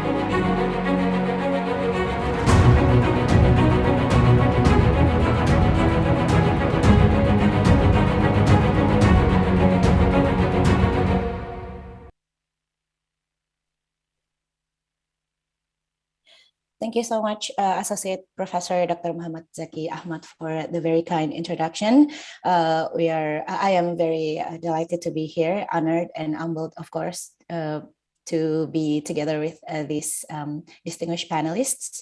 I would also like to thank the Director of Institute of Global and Strategic Studies of Department of International Relations, Universitas Islam Indonesia, Dr. Muhammad Zulfikar Ahmad, for inviting me as a speaker here, and of course our head of Department of International Relations, and also my fellow panelist, Assistant Professor Hangga Fatana, and fellow speakers, Professor Dr. Kamarul Nizam Abdullah, and also Associate Professor Dr. Hazmi Rusli. So I believe, as a last speaker, I hope my presentation will be brief so that we have more time for the Q&A. And I'm pretty sure that actually all of the previous speakers have been discussed from various perspectives, and it's quite complete on their observation and their analysis on AUKUS and what it really means for the region. But for my presentation, I would like to focus, because my focus and research interest is on the US.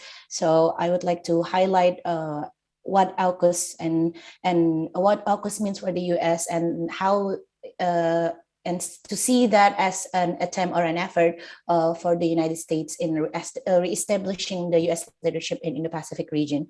But before we dive into what AUKUS really means for the US, and maybe into some extent later on what it means to Indonesia and other Asian countries, I would like to see from the perspective of Joe Biden as the president who is just elected for about 9 months in the position as the president.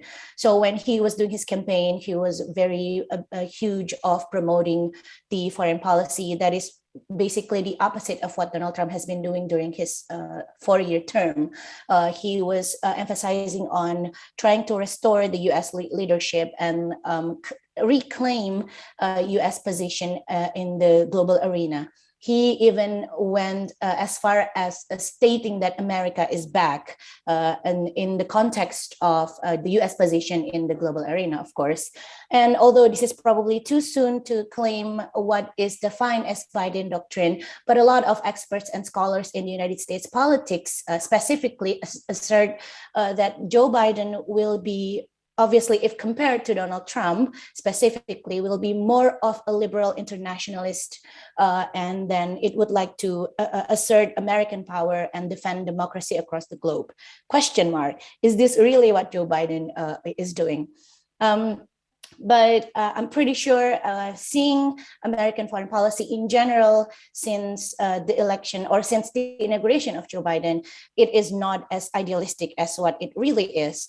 One of examples I would like to highlight is what has been done by the US in Afghanistan, for example.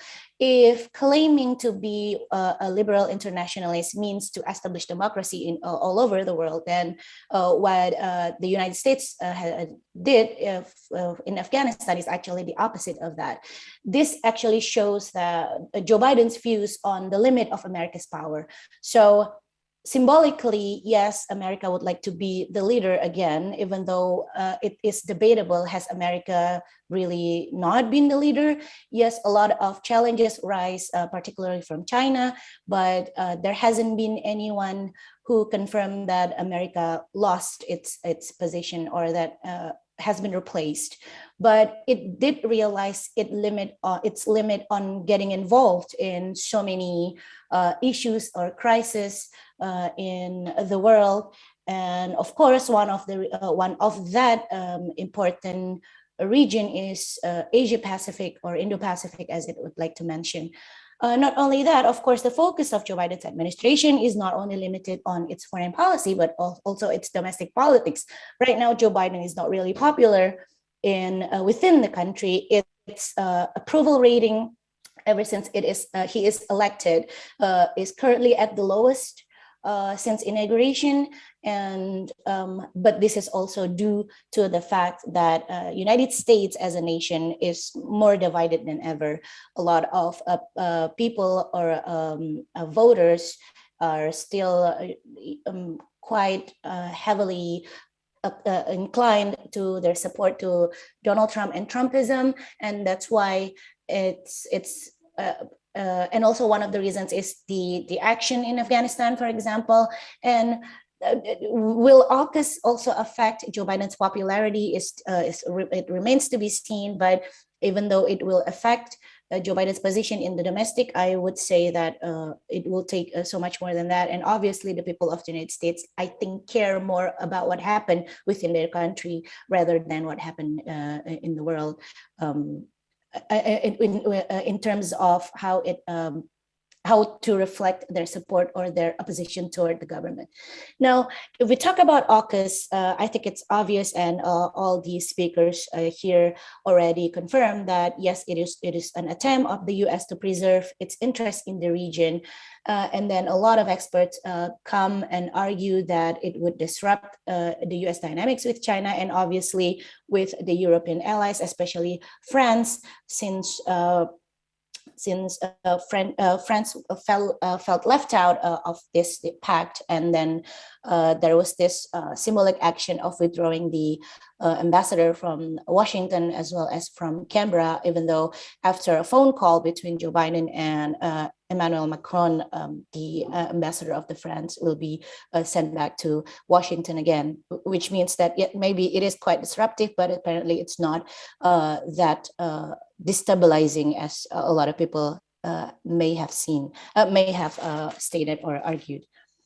Now, in terms of AUKUS, again, why is it really important for the US? Because yes, it is considered as a move to discourage Chinese bid to regional hegemony.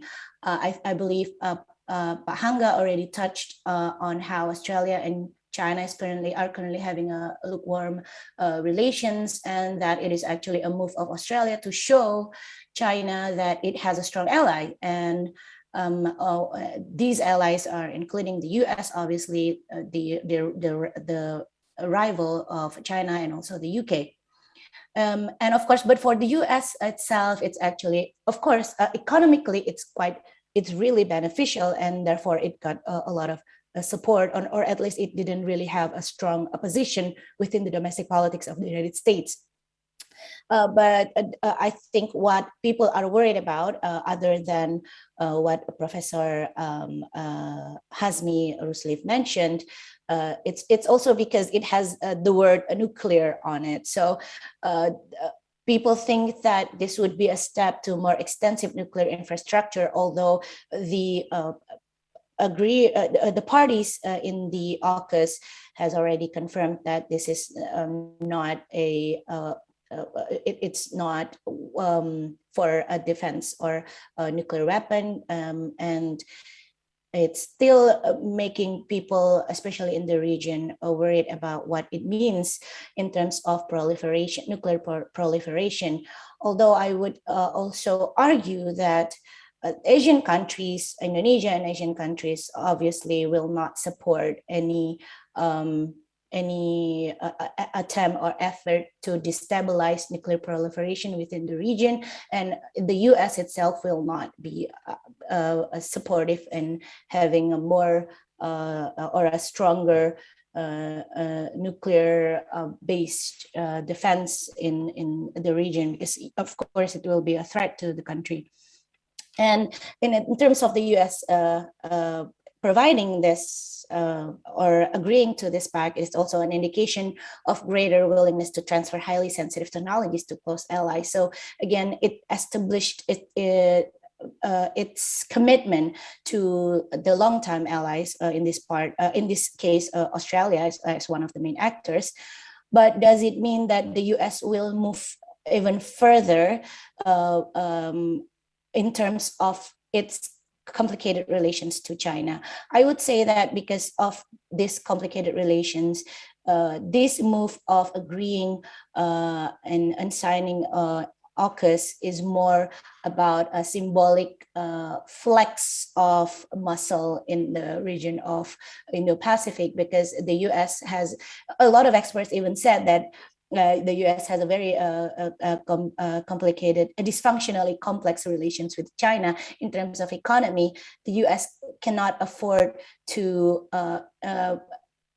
aggressively state it or take a role or take a position that probably would disrupt its current dynamics or its current relations with China.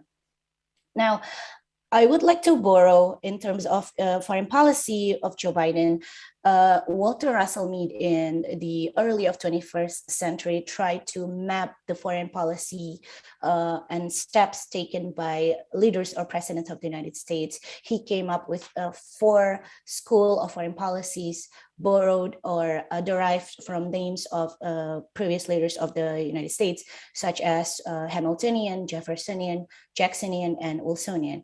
And one of that school is Wilsonian, which believes to be promoting, it believes that the US should be the leader of the world. The US should be active and engaged in the international arena, and that its interest is to protect the liberal democratic values in the world, not only within the country of the United States, and also promote democratic expansion, human rights, and the establishment of international law. And this is quite similar to what I stated in the beginning, how Joe Biden is seen as a liberal internationalist, especially if compared to Donald Trump. So therefore, I would say that Wilsonian is probably one of the perspectives that match this view of Joe Biden, or at least what he said about the United States foreign policy. However, so in this case, that's why, for example, what the United States has done in AUKUS, it's actually showing the importance in strengthening cooperation with allies. and it is sharing highly advanced defense technology through this AUKUS for free and open Indo-Pacific. And it is fairly well known that the term free and open Indo-Pacific is usually identified with all the alliance or connections that is aligned with the US interest.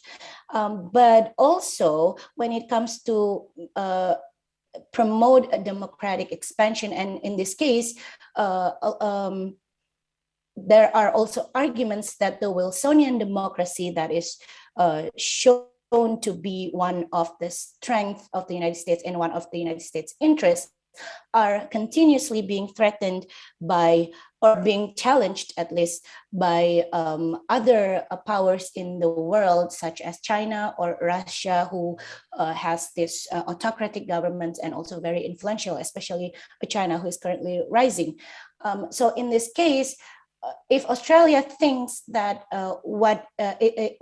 its action by agreeing on this pact with the US and the UK is to show China that it has a strong ally, in the US side, or on the US perspective, it is, I would say that it is, yes, of course, the US would like to show China as well that it has influence in this region by entering into this agreement with Australia.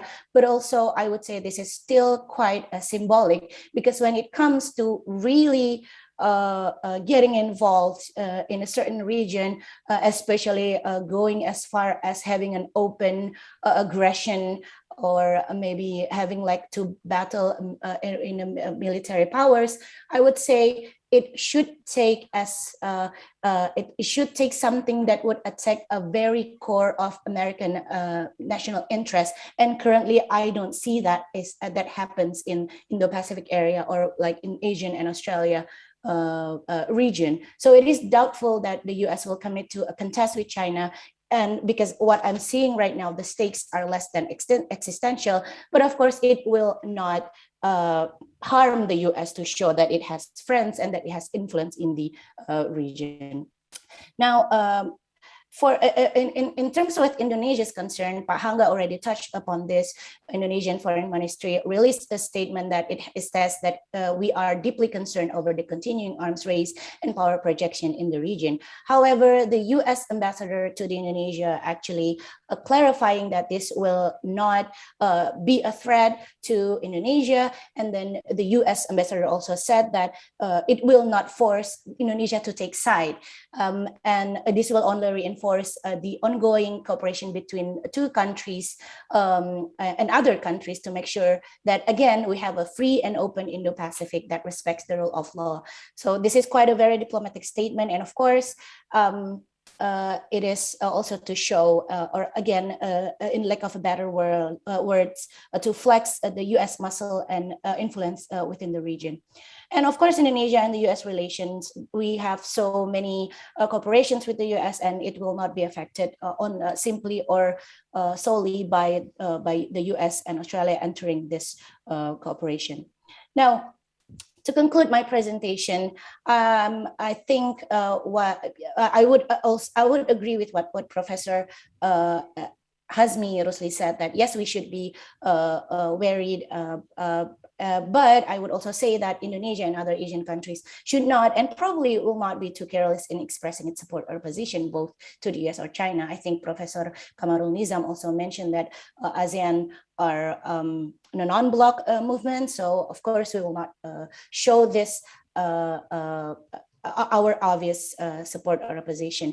And again, a huge part of Indonesia's needs are centered on the economy, of which the US and China are equally indispensable. So we should be, and we probably will be, continuously playing in the middle of this rivalry, if I may say.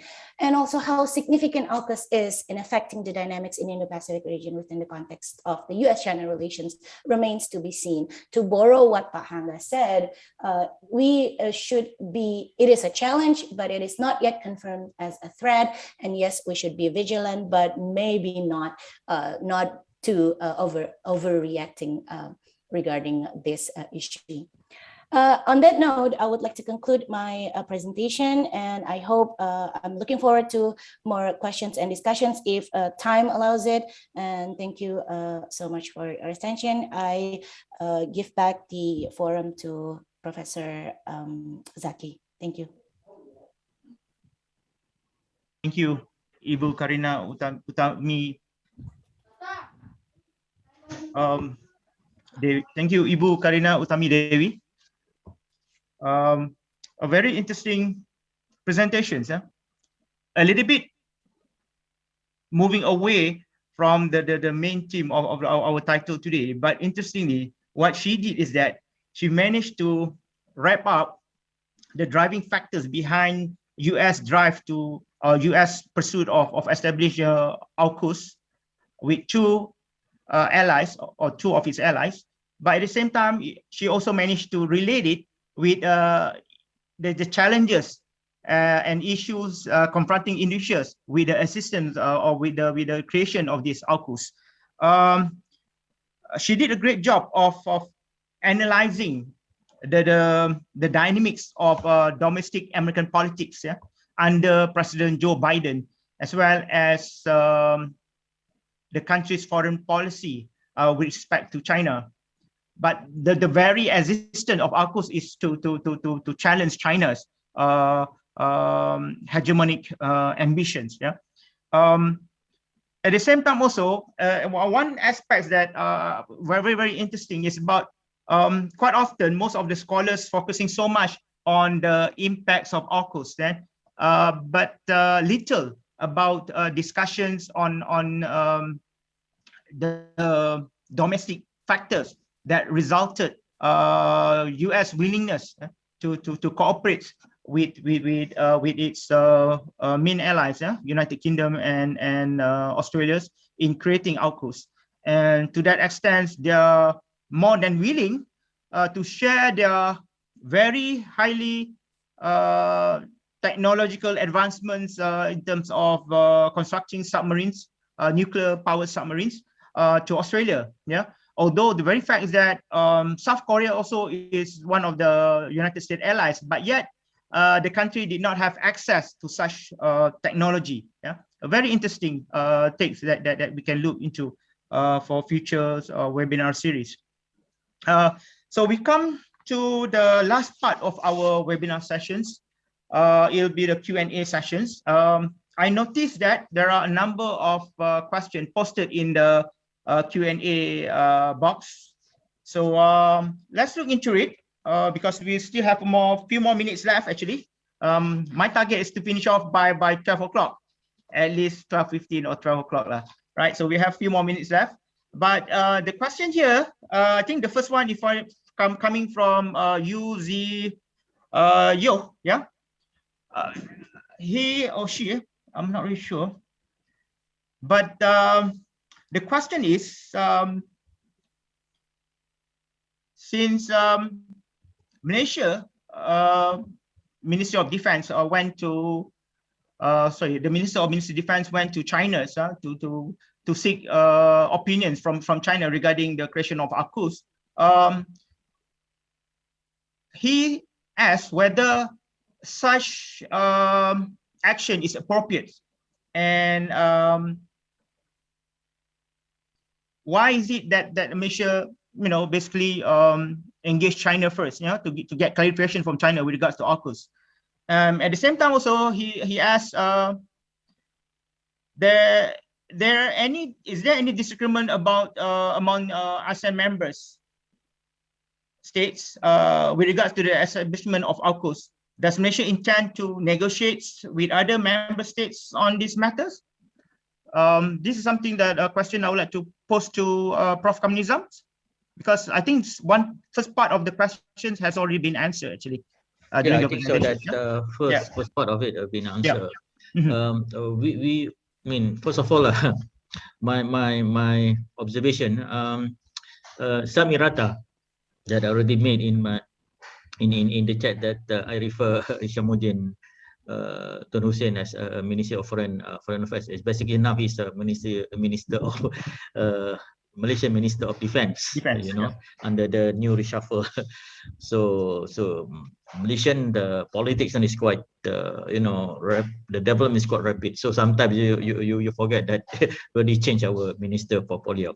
Secondly, I also observed that I think 3/4 of us, the presenters and the chairman of the session is coming from Australian mafia. You know, graduate at least from one of the university in Australia. You know, Pak Agar from Flinders, you know, and Du from Wollongong, and I'm from ANU. So to answer that, I think yes, agree that I already mentioned about it.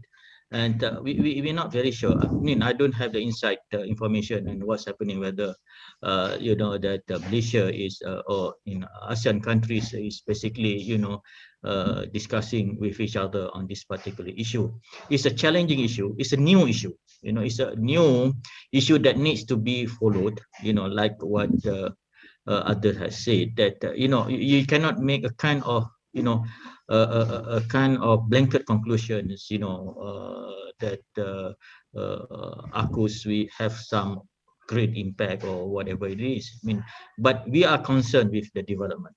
You know, for sure that ASEAN countries, we are very concerned with the development, because I think that we stick to my argument that ASEAN already stick to the issue of SOFA, you know, zone of peace, neutrality, and freedom, and all that, you know. And we also, you know, declare our area as a nuclear free zone. But I think Hazmi also mentioned about you know, peace passage and all that, you know.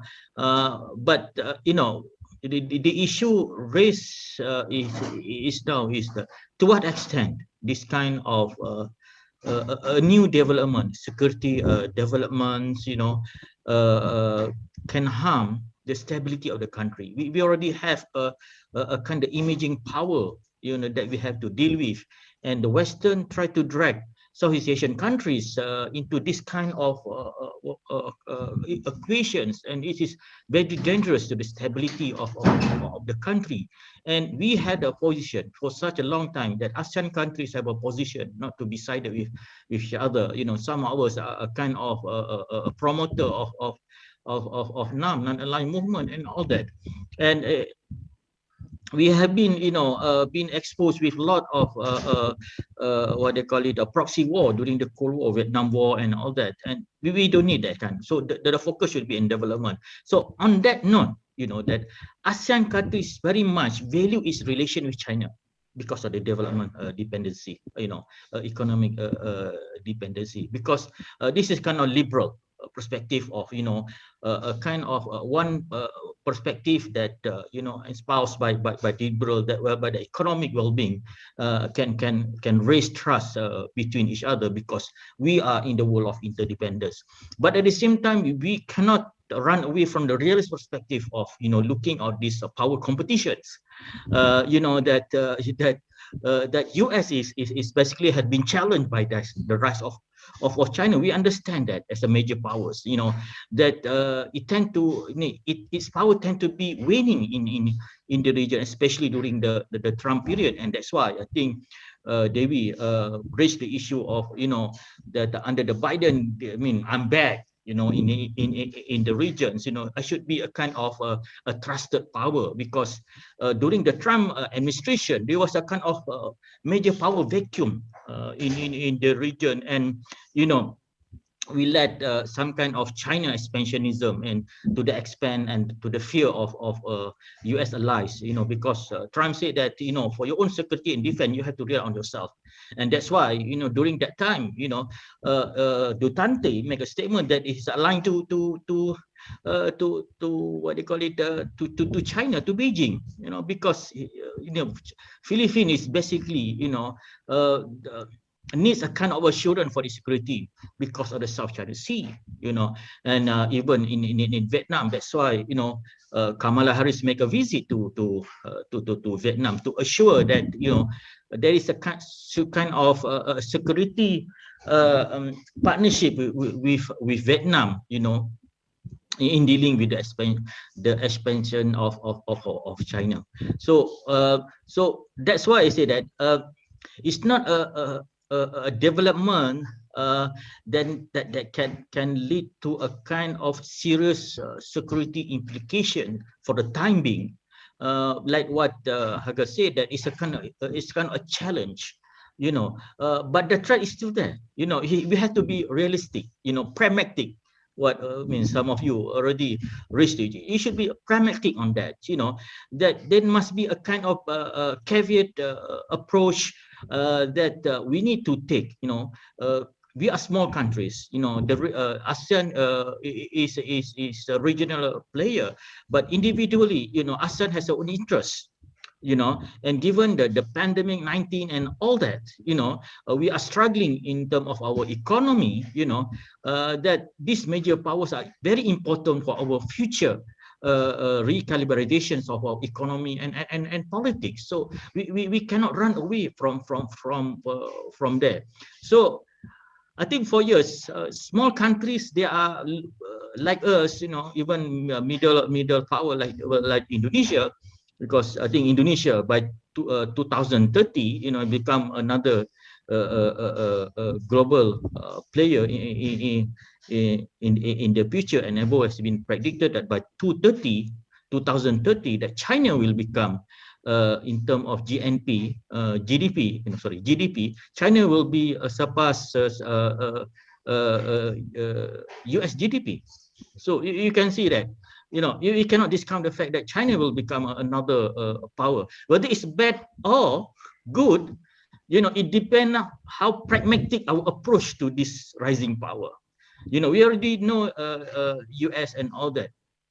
You know, that our long-term partner during the Cold War period, but we have another challenge there that we need to face with.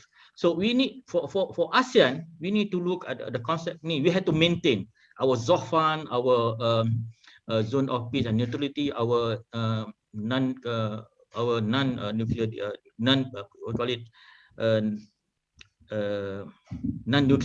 non-nuclear or disarmament and all that. You know, that we have to maintain that. But there must be a solidarity. But it's my argument. There must be a solidarity among ASEAN members to that kind of positions. You know, we understand that each country has a national interest, but ASEAN must have a kind of a concrete stance. You know, not to support. You know, or not to challenge. You know, not to provoke. But at least you must have a kind of a common position on that, and that's why I think under the current chairmanship of Brunei, you know, that ASEAN has to maintain, that has to show, you know, what is the direction of ASEAN on the development. Although I mean we already you know, argue that it's nothing new about security arrangements, you know, but we are concerned to what extent. Okay, that the nuclear power, the submarine, you know, could affect our ZOFAN concept and all that. You know, that is it going to be a kind of arm race? And we are very concerned also about, you know, China respond to that retaliation. Are we going to have a kind of a counter alliance? And this is very dangerous. You know, that we have alliance and counter alliance. I mean, counter alliance show that, you know, we are basically in the Cold War 2.0. You know, so that's my response to that. Zaki. Thank you, Prof. Nizam, for a very long elaboration regarding the answer with regards to the two questions that stated in this Q&A box. Going to the second questions, this is a question that can be posted to all the speakers. Yeah, since it would take as long as 18 months to work out details of the agreements with the US, Britain, while building and commissioning such submarines can take years or even decades. What can we expect from other stakeholders, particularly China, during this period? So basically, we are talking about China's response to AUKUS, and so what about ASEAN member states? How they need to address this newly emerging defense or security structure? Anybody would like to answer these questions? There are two front questions.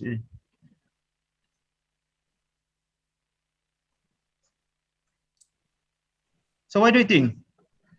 So what are the response coming from China? I want to add one thing is that I think ASEAN should continue with its ASEAN Plus consultation in dealing this kind of issue. Consultation is always the best approach for ASEAN to maintain its relevancy in the region, especially on this kind of current development. So we have ASEAN plus 3, we have we have ASEAN plus China, ASEAN plus US. So it should be a kind of an avenue that ASEAN has to use, to not to placate, to reduce a kind of concern, about the AUKUS development. And I think that at the same time, AUKUS should also produce a statement to what extent, the agreement itself, because I think the information is still lacking on this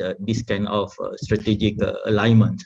I think whereby that we still observe it based on assumption without any kind of very detailed information about the agreement. Let's see. So you say that should ASEAN revamp its security arrangement or even defense cooperations with other countries? Maybe as Australia, ASEAN plus 1 with Australia. It's not revamp. I don't think it's a revamp. It's just kind of ASEAN should use whatever platform that we have now. Okay. The ASEAN plus 3, ASEAN plus US, all that, to make our position known, to have a kind of united and solidarity, a kind of ASEAN solidarity on issue, rather than looking that individual statement seems to be criticized, I think, by the Western scholars, as if that ASEAN is not united on this in this kind of issue. So you need to show that ASEAN is still relevant, and this is the challenge that ASEAN has to face with the current development. Right. So we managed to Prof Kamza managed to answer the second questions actually, but the first question is still lingering and unanswered regarding. Let's go for China response to AUKUS. What do you think within this period, at least in this short-term projections? Dr. Zaki, I guess China has been very, they even like the US and Australia to engage on FONOP in the South China Sea. So I guess China would be very, very. They will strongly oppose to AUKUS. But like Prof. Kamarunizam said, we do not know yet the details of AUKUS. But I believe if they were really they strongly oppose on the FONOP operation, on the FONOP in the South China Sea. FONOP, which is actually still in line with the Law of the Sea Convention, but they still they went against it. They were not in agreement to it. So I guess what I can expect from China will obviously, in my opinion, they would not be in agreement with AUKUS. And as far as other countries in Southeast Asia, particularly Malaysia, Indonesia, is concerned, based on history, we know that the Straits of Malacca used to be a pirate haven. And at that time, the US, this was back in early 2000s, the US wanted to come to this region to help these three nations, Malaysia, Indonesia, and Singapore, to fight piracy. Singapore has always been welcoming to that, but Malaysia, Indonesia did not allow extraterrestrial power to come into this region. And yet we were successful in securing Straits of Malacca from piracy. So I guess what we can do with regards to Southeast Asian countries, we should not allow any foreign powers to exercise their power in our region to maintain peace and security. But again, I believe China would oppose AUKUS strongly. But we have to still and wait. We have to wait and see what will happen next, because we do not know yet the details of AUKUS. And this would be very, very interesting. And let's eat popcorn while waiting that to happen. Thank you very much. Yeah, thank you, Hazmi. Yep. Very interesting. Another aspect that I would like to ask our two Indonesian speakers, yeah, Pak Hanggar dan Ibu Karina. The very fact is that for the last decades, it appears that China has increased its intrusion into Indonesian EEZ waters, yeah, especially in the Natuna Sea. So do you think that despite the fact the AUKUS has already been created, does it mean that China will stop from conducting such exercise, or what we say belligerent or assertive exercise in Indonesian waters? So what's your take on this? Will it be business as usual? It doesn't matter, AUKUS or no AUKUS, they will still continue carry out such assertive exercise in Indonesian waters. What do you think? Yes, thank you, Dr. Zaki. I think it is quite interesting to see that these assertive exercise over the Natuna Sea over the last few years, and also when we talk about these issues in Indonesian territory, I think the mass media has also exposed the China's assertiveness. But in regards to its AUKUS deal, I think well, there would be business as usual until we would reach into more details of the agreement of the AUKUS itself. So I would echo Associate Professor Dr. Hazmi on that, that as long as the development of the detailing of the AUKUS agreement is still ongoing, I think China would remain silent as the quote unquote as a sign of recognizing that the AUKUS prevails, and wait into more details. Movement from the three countries. This includes Australia itself. I would like to add some points on the possibility in the near future if these AUKUS deals or AUKUS pact would prompt raising a situation of the arms race. I think in relation to that, some countries in Southeast Asia has to formulate again what I mentioned earlier, and has been highlighted also by Professor Dr. Kamarul Nizam, that we should pursue a more pragmatic approach on foreign policy and also foreign economic policy, whether we tend to, let's say, employ these, let's say, raising power within the two hegemonic power over the military sector as a tools for economic diplomacy, or instead are we going to use the economic diplomacy as a tools for strategic and military diplomacy? I think it will pretty much depend on what kind of government. And I also, I'd like also to highlight that I think the situation where I mentioned that this is a new challenge, but not yet a new threat. And I've also noted, a different perspective might be from Professor Dr. Kamal Nizam. Yes, I look more closely on the fact that we have so much dependency. I mean, Indonesia has so much dependency to China's over the trade and investment over the last few decades. And also, I think we are also trying to, let's say, build a more strategic partnership with the United States. I have no more explanation about this, and I'm also quite curious why the Vice President of the United States, I think last month, paid a courtesy visit to Singapore, but not to Indonesia. Is it part of the sign that Indonesia has to engage more with the United States? I think this is also again part of the strategic things that I think Indonesia should think about in the future. I think that is my perspective, Dr. Zaki. All right, thank you, Pak Hanggar. Ibu Karina, would you like to chip in? Maybe just a little bit. I would like to. I actually agree with Dr. Professor Kamarul Nizam as well as what Pak Hangga already stated. First, with regard to whether or not ASEAN should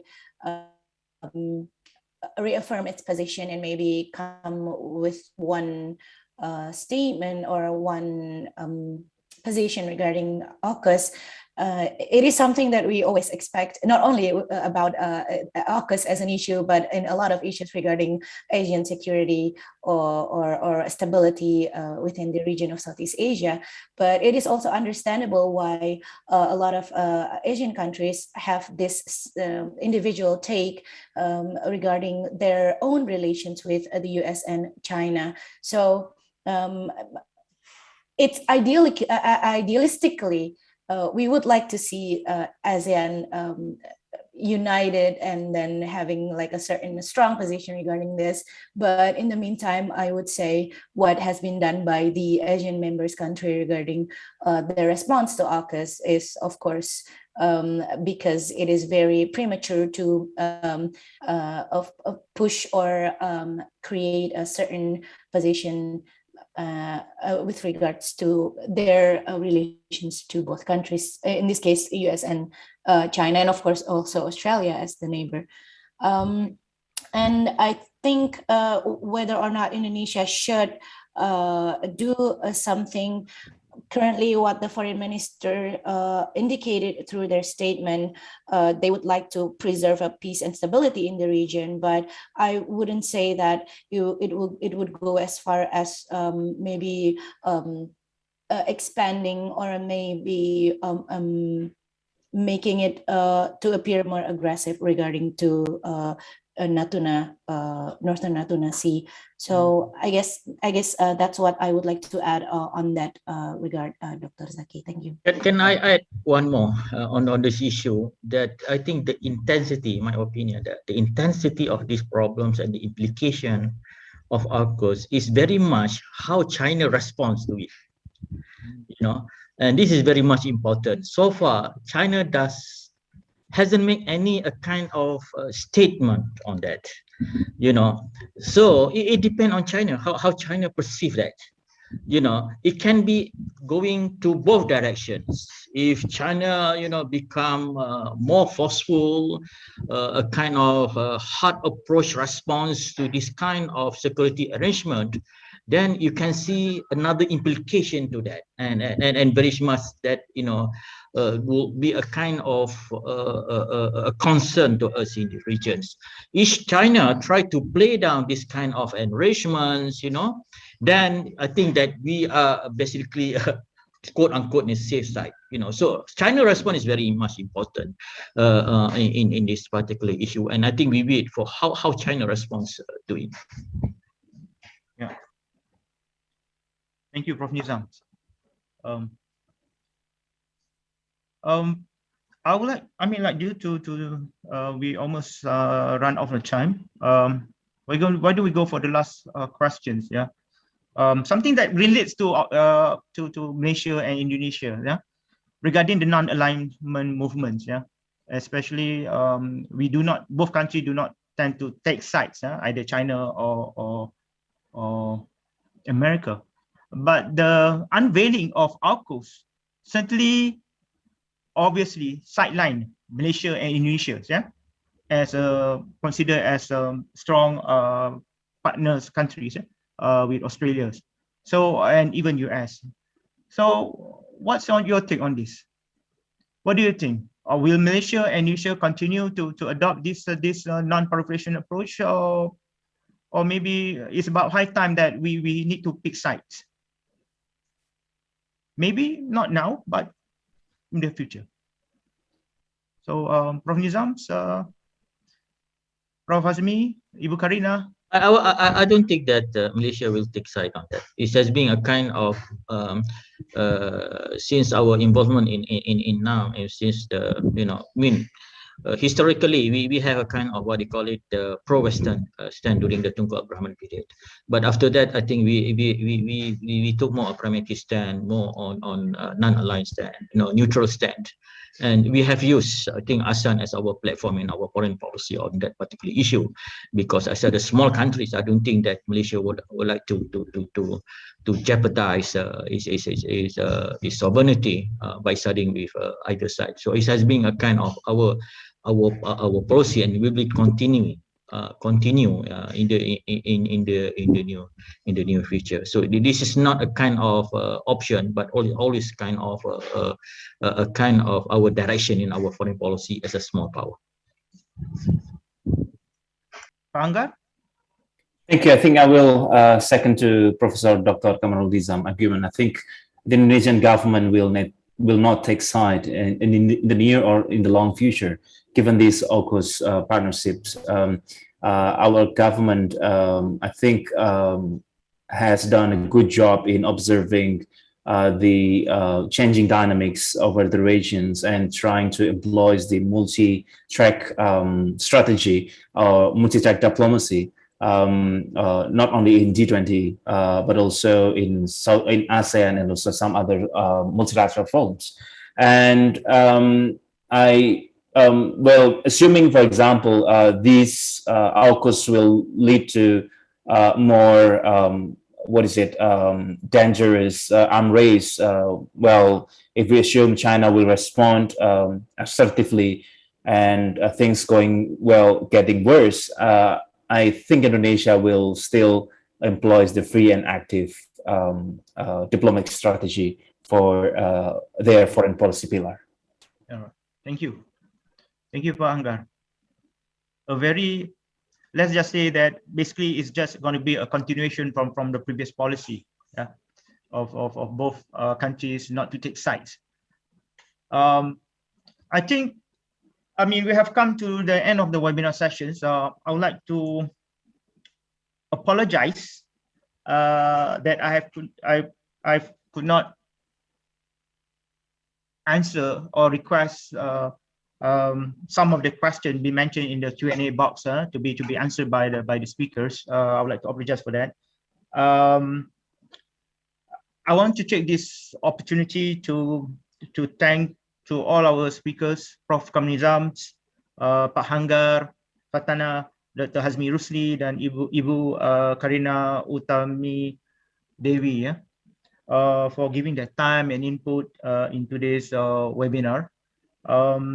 To all our audience, thank you so much, and I hope to see you all in another webinar sessions, jointly organized by Institute for Global and Strategic Studies and Asian Institute of International Affairs and Diplomacy. Thank you very much for your participations. Thank you to all the speakers. Thank you to the organizers, especially Institute for Global and Strategic Studies, for hosting this first inaugural joint IGSS and AIIAD webinar series. I hope to see you all in the future webinar sessions. I thank you. Stay safe and goodbye. Assalamualaikum warahmatullahi wabarakatuh.